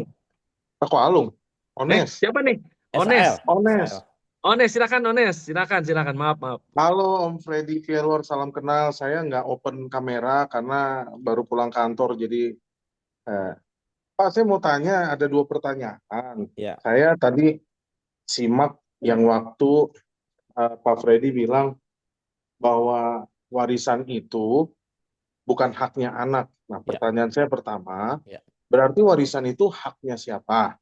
Hmm. Nah, terus saya mau tahu dong dasar pemikiran, dasarnya Pak Freddy bilang bahwa warisan itu bukannya haknya anak. Nah, kalau kita meninggal, toh kenyataannya pada umumnya warisan itu pasti diwariskan ke anak. Ada juga yang enggak sih.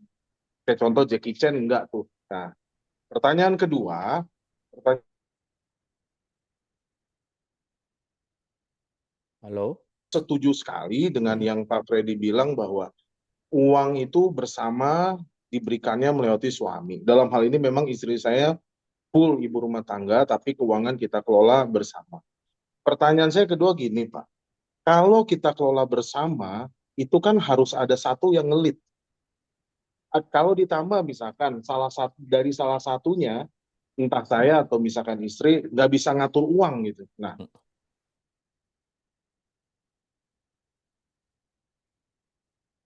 Ya, terima kasih Ones. Silakan Om. Oke, tadi saya sempat ngelek juga. Oke, ada dua pertanyaan dari Mas SAL ya.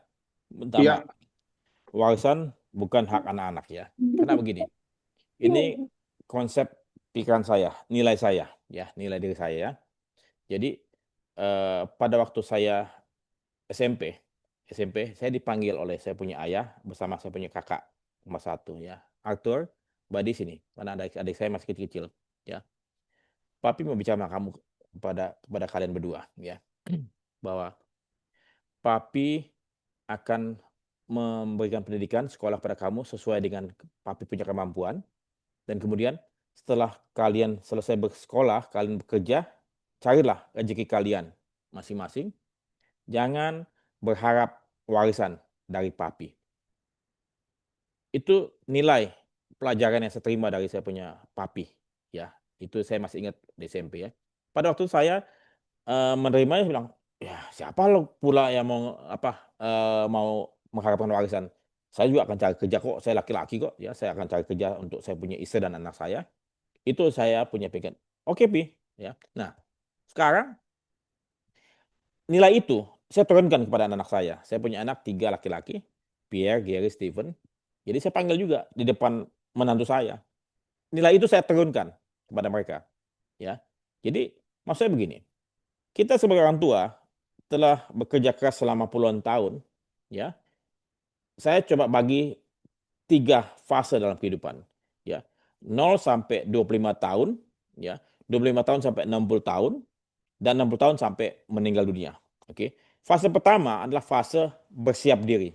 Kita mempersiapkan diri untuk sekolah, untuk menimba pengetahuan dan segala macam. Kita belum punya kemampuan ekonomi. Kita meminta, kita menerima bantuan dari orang tua kita yang ada di fase kedua. Itu dulu, ya. Ini fase menerima. Di fase kedua, ya, itu fase memberi. Memberi pada siapa? Memberi pada anak. Anak yang kita yang saat ini usianya tadi sampai usia 25 kata maksimum ya, sekolah S2 ya. Ya. Itu belum punya kemampuan ekonomi, kita bantu mereka. Mereka punya pakaian, mereka punya makanan, mereka punya transport, kita bantu. Itu fase memberi. Ya. Nah, fase ketiga setelah katakanlah kita usia pensiun di usia 55 sampai ke atas ya. Itu fase apa? Fase menikmati. Ya. Kita sudah banting tulang selama puluhan tahun, kan kita pengen tua tuh pengen menikmati. Ya. Jadi apa? Yang kita nikmati apa? Hasil tabungan kita selama kita bekerja di fase kedua itu.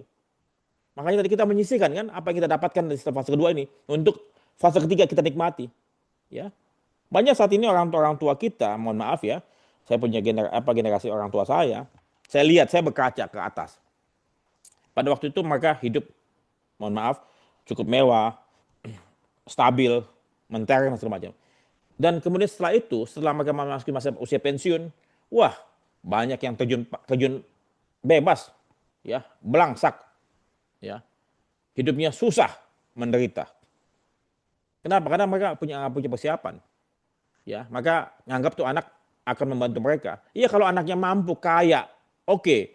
Tapi kalau enggak, kan menyusahkan anaknya kan. Dan mereka menangis. Ini pengalaman saya punya om juga, ya, yang pensiunan Pertamina. Duitnya banyak waktu itu, banyak. Bahkan uang pensiunnya waktu itu gede banget, bisa beli rumah mungkin 10 kali. Ya. Tapi setelah pensiun, karena salah satu penyakit keuangan, poligami. Makanya saya tulis tuh, ya, mana poligami sini. Tulis, saya ada bilang, monogami lebih baik daripada poligami. Ya, itu. Saya tulis itu. Itu salah satu penyakit ya, penyakit keuangan. Nah, ini warisan, ini buku mengenai warisan. Jangan mati dulu, ya. Sebelum tulis wasiat, ya. Mesti tulis ini. Monogami lebih baik daripada poligami. Ini ya buku saya ini ya. Oke, buku keuangan. Jadi kembali lagi, saya ingin menikmati, Anda semua ingin menikmati masa tua. Jadi apapun yang kita kumpulkan selama masa muda tadi, kita nikmati. Berbagi berkat kepada sesama, buat gereja, mungkin buat cucu juga. Ya, saya sudah punya cucu 2, sehingga saya bahagia dalam usia saya menjelang 60, saya masih punya kemampuan untuk berbagi pada siapapun. Ya. Artinya apa? Saya tidak membagi warisan pada anak saya. Memang itu jadi jangan sampai begini. Anak tuh bilang, "Itu warisan saya." Kalau papa mama belum meninggal, itu bukan warisan kamu, itu masih milik papa. Itu dulu konsepnya, ya. Kalau papa mama meninggal dunia, barulah papa mama akan mewariskan kepada kalian. Jadi selama papa mama masih ada, itu harta papa dan mama.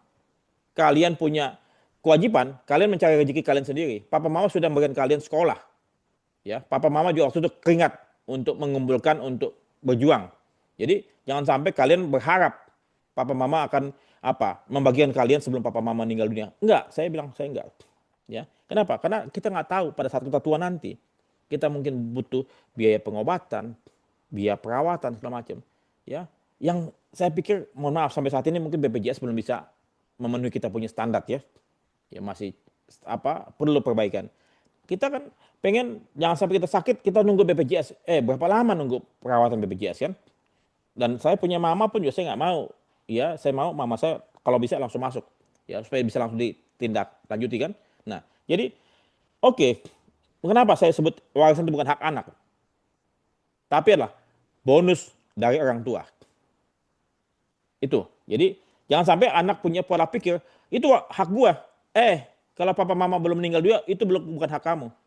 Itu konsepnya. Tapi nanti setelah papa mama meninggal dunia, barulah ya itu menjadi milik kalian. Kalau saya sampaikan, karena saya sudah bikin wasiat dalam buku saya, jangan mati dulu sebelum tulis wasiat. Saya bilang sama anak saya dalam buku saya, kalian bagi rata. Kenapa? Karena anak tidak pernah memilih jenis kelamin. Mohon maaf nih, ini saya sedikit menentang paham di suku Batak yang mendewakan anak laki-laki, ataupun di suku Chinese, ya, yang anak laki-laki lebih tinggi haknya dibandingkan perempuan, ya. Itu masalah tradisi. Tapi kalau saya, anak itu tidak pernah memilih jenis kelamin. Itulah takdir, ya. Dan setiap anak punya hak yang sama. Ya. Jadi setiap anak punya haknya. Jadi dibagi rata. Ya, tapi kalau misalnya mau pakai konsep budaya, mungkin agama, karena ada beberapa, bisa negara, bisa agama, ya, bisa suku. Itu bagaimana cara pembagian hartanya. Tapi kalau saya pakai negara, sesuai dengan saya punya keinginan, ya. Kemudian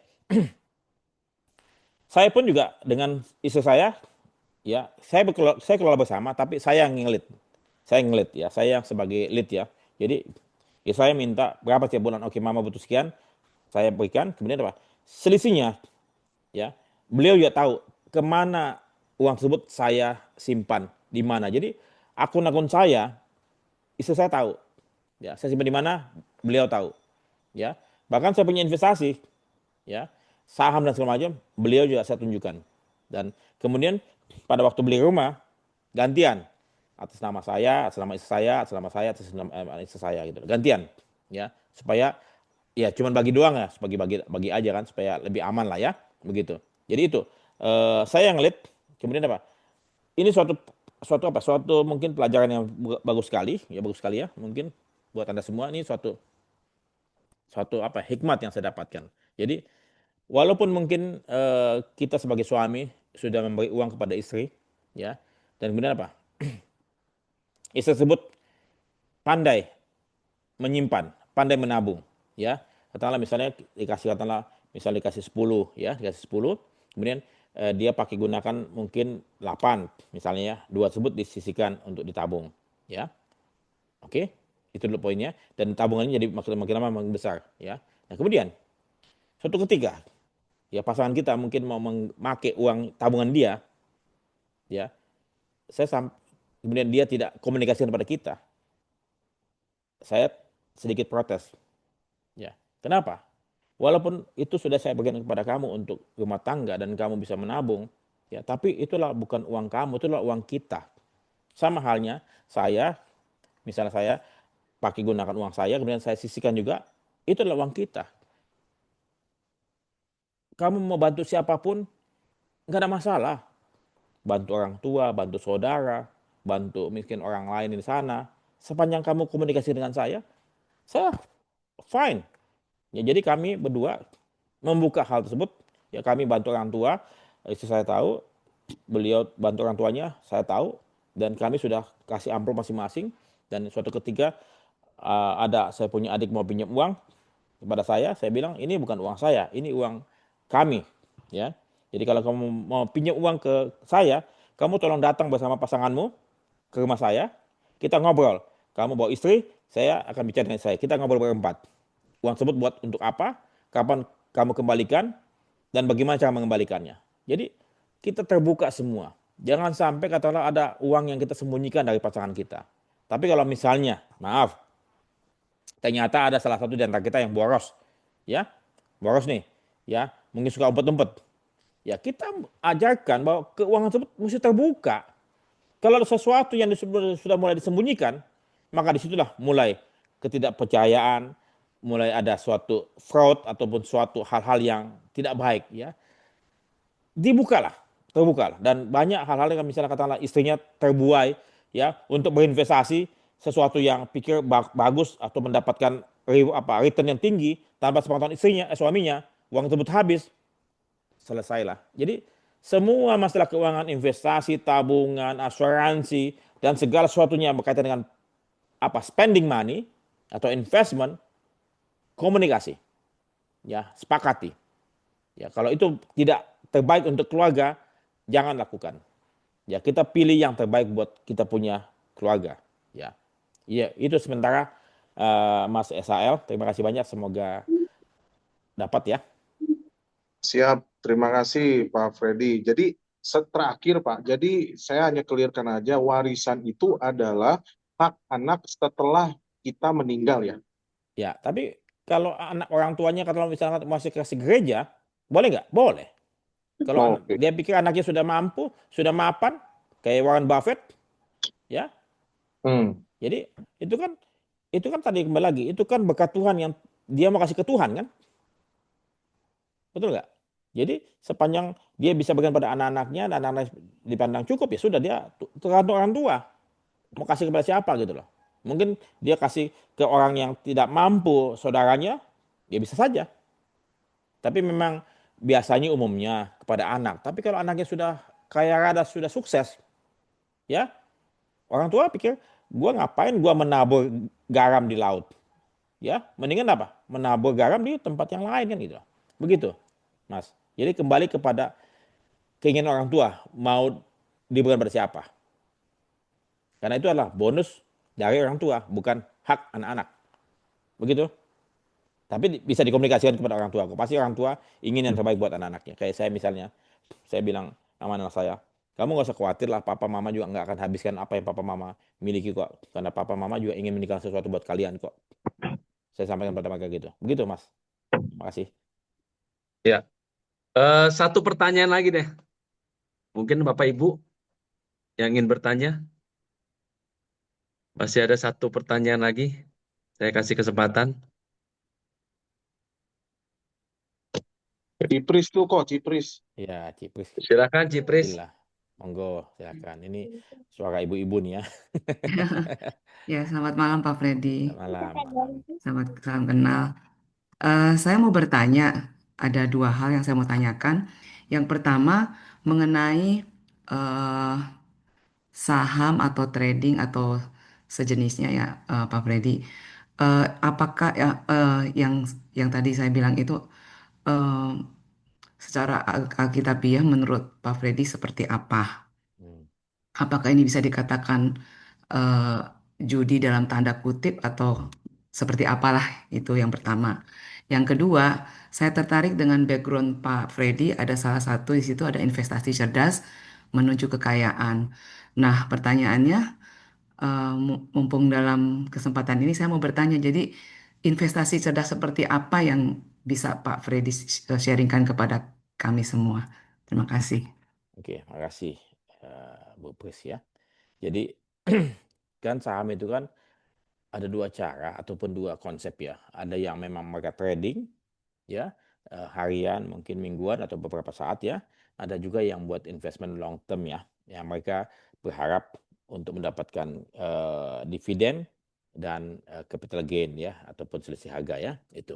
Nah, dan kemudian kalau tadi trading itu judi apa enggak sih? Banyak yang bilang memang saham itu di Indonesia adalah legal, judi legal ya, atau legal gambling ya, legal. Jadi judi yang dilegalkan ya gitu loh. Karena banyak saat ini orang Indonesia yang memang trading untuk cari cuan ya. Ya, karena namanya investasi bukan seharian kan. Investasi apa? Jangka panjang. Betul nggak? Kalau investasi harian, itu bukan investasi, itu trading. Ya. Jadi kalau kata kita misalnya memang mau dapatkan untung dari selisih harga tiap berapa apa katakanlah kita jual beli berapa lot kan itu ya untuk ambil margin, ya itu bukan investasi, itu trading. Yang namanya investasi apa? Jangka panjang. Paling nggak berapa lama? Mungkin 6 bulan, setahun minimum kan? Itu. Jadi apakah judi? Mungkin menurut saya, mungkin saya bukan gembala, saya bukan nggak belum sekolah teologi ya. Menurut saya mungkin iya itu masuk dalam kategori gambling ya karena harian ya gitu ya. Gitu lah. Jadi kita berharap dapat untung kan dari transaksi-transaksi harian tersebut kan. Nah, itu yang biasanya dilakukan oleh banyak orang ya. Tapi kalau saya sendiri sih kadang-kadang trading juga tapi tradingnya jarang sekali. Saya lebih banyak cari dividen ataupun cari capital gain kalau sudah panjang ya. Jadi lihat kurvanya saja kalau lagi dia harga rata-ratanya dia memang di bawah ya sudah beli simpan dan cari apa yang memang dia punya fundamentalnya bagus ya. Fundamentalnya bagus saya beli, udah simpen aja. Apalagi kalau katanya tadi usianya sudah menjelang 60 ataupun 60 ke atas, ya sudah masanya bukan lagi trading kan. Tapi kalau yang anak-anak muda mungkin yang tadi mau instan mau cari kaya, cepat ya, boleh-boleh saja sih ya. Tapi kemudian apa? Itu uang tersebut apa? Uang yang memang bukan untuk kebutuhan hari-hari ya, memang sudah dicadangkan untuk itu ya. Jadi kayak misalnya saya untuk saham mungkin sekitar berapa ya? Mungkin sekitar 5% lah ya, 5% dari total saya punya aset ya. Itu saya simpan di situ. Ya, tapi itu bukan untuk harian bukan, itu untuk apa? Kalau kebutuhan harian sudah ada, ini hanya untuk yang istilahnya duit duit yang disimpan ya, bukan untuk dipakai ataupun diapa-apain ya. Itu untuk long term ya. Nah, kemudian kembali lagi investasi cerdas. Jadi kembali lagi, investasi itu kan bukan untuk kita mau jadi cepat kaya ya. Dan investasi tersebut perlu sesuai dengan kita punya kemampuan diri. Kalau kata misalnya, saya mau investasi properti, properti harga 10 miliar, tapi uang mukanya berapa? Ada nggak cicilan bulannya yang kita mampu bayar kan? Karena kita jangan sampai beli properti atau beli investasi tertentu yang memang di atas kemampuan kita. Jadi seperti halnya saya sampaikan pada anak saya, kalau kamu mampunya beli rumah 5 juta, ya sudah beli aja rumah 5 juta dulu. Nanti setelah kamu dapatkan satu rumah ini, kamu punya gaji kamu naik ya, kamu bisa kumpulkan uang muka, kamu bisa dapatkan rumah yang lebih mahal dari itu. Misal di daerah-daerah tertentu yang kamu suka kan itu. Jadi kayak ini bertahap ya kayak anak tangga naik satu tangga naik lagi anak tangga naik satu lagi jangan lompat kalau lompat ke tiga anak tangga itu bisa jatuh dan jatuh kita bisa luka dan kita bisa terjun bebas lagi ke bawah jadi naiklah satu persatu dan kembali lagi jangan mau cepat kaya ini banyak kan orang yang kata anak muda saat ini yang kata lagi generasi Z milenial segala macam mau cepat kaya jangan ya lalui proses waktu, semua perlu proses, perlu waktu, sabar, ya.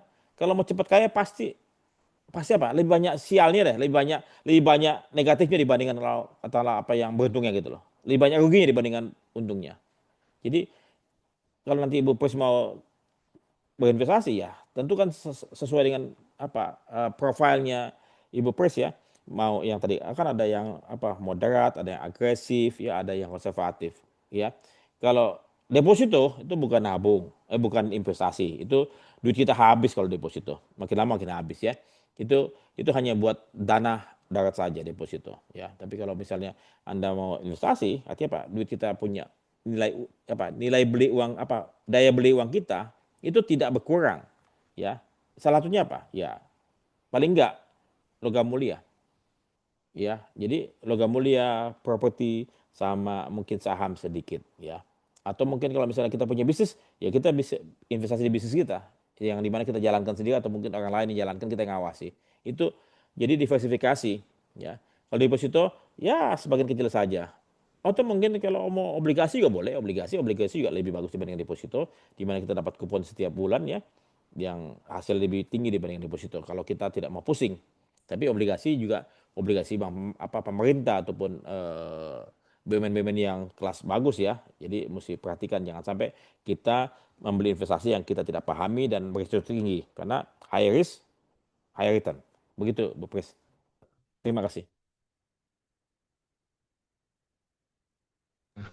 Terima kasih Pak Faridi. Terima kasih, Bu. Oke, ya untuk karena keterbatasan waktu ya. eh, ini juga udah lewat ya waktu kita, dan untuk ruang tanya jawabnya saya tutup ya. Ya, puji Tuhan. eh, Pertama-tama saya mewakili Gembala Sidang dan Jemaat GPD Mahanaim dan pengurus Forum Keluarga Mahanaim ingin mengucapkan terima kasih yang sebesar-besarnya buat Bapak Andreas Freddy Pelor yang sudah menjadi berkat buat kita semua pada malam ini. Sekiranya Tuhan Yesus memberkati Om dan keluarga. Ya, Terima puji nama kasih. Tuhan. Sebelum kita memberikan persembahan, mungkin kita berdoa dulu ya. Kita berdoa dulu eh, untuk firman Tuhan kita pada malam ini. Puji nama Tuhan.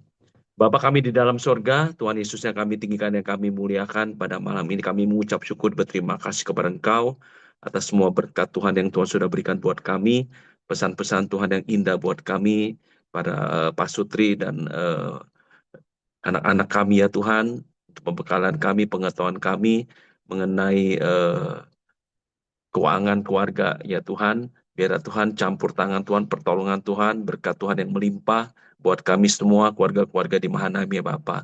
Terima kasih Bapa atas firman Tuhan yang indah buat kami pada malam ini. Dan juga Tuhan sudah biar Tuhan memberkati juga eh, Bapak Freddy yang sudah menjadi berkat buat kita semua pada malam ini. Biaran urapa Roh Kudus boleh bekerja, hikmat yang daripada Tuhan. Tuhan memberkati dalam kehidupan keluarganya, pekerjaannya, Tuhan pakai lebih heran lagi. Puji nama Tuhan, terima kasih. Kami serahkan seluruh doa-doa kami ini ke dalam tangan-Mu. Hanya di dalam nama Tuhan Yesus kami tak berdoa dan mengucap syukur. Haleluya. Amin. Ya, sebelum kita akan berikan persembahan, ada beberapa pengumuman yang ingin saya sampaikan.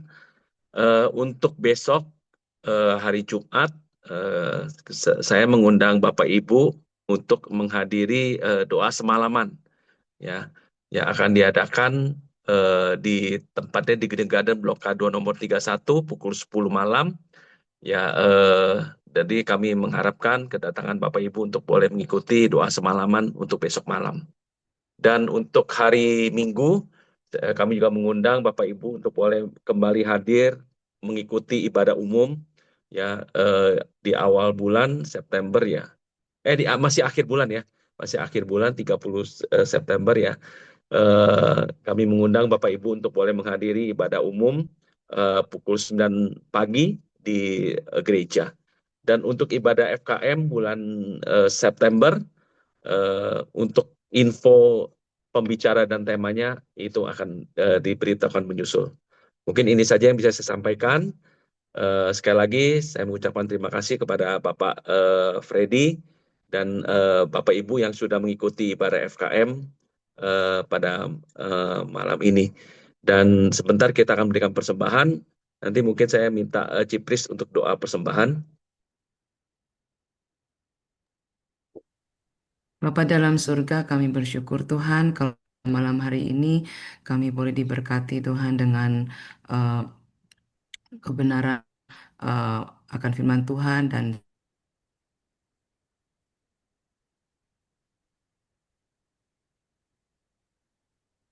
jadi biar Tuhan pakai dalam kehidupannya, jadi berkat dimanapun dia berada. Sebentar, kami juga rindu Tuhan, sembahan bagi pekerjaan Tuhan, khususnya bagi em,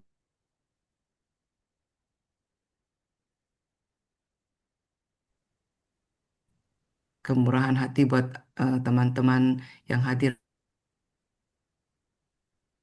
Mereka mengasihi Tuhan. Terima kasih Bapak. Kami mau serahkan persembahan kami ke dalam tangan-Mu dalam nama Tuhan Yesus. Haleluya. Amin. Amin. Ya, mungkin persembahan Bapak Ibu bisa transfer ke rekening BCA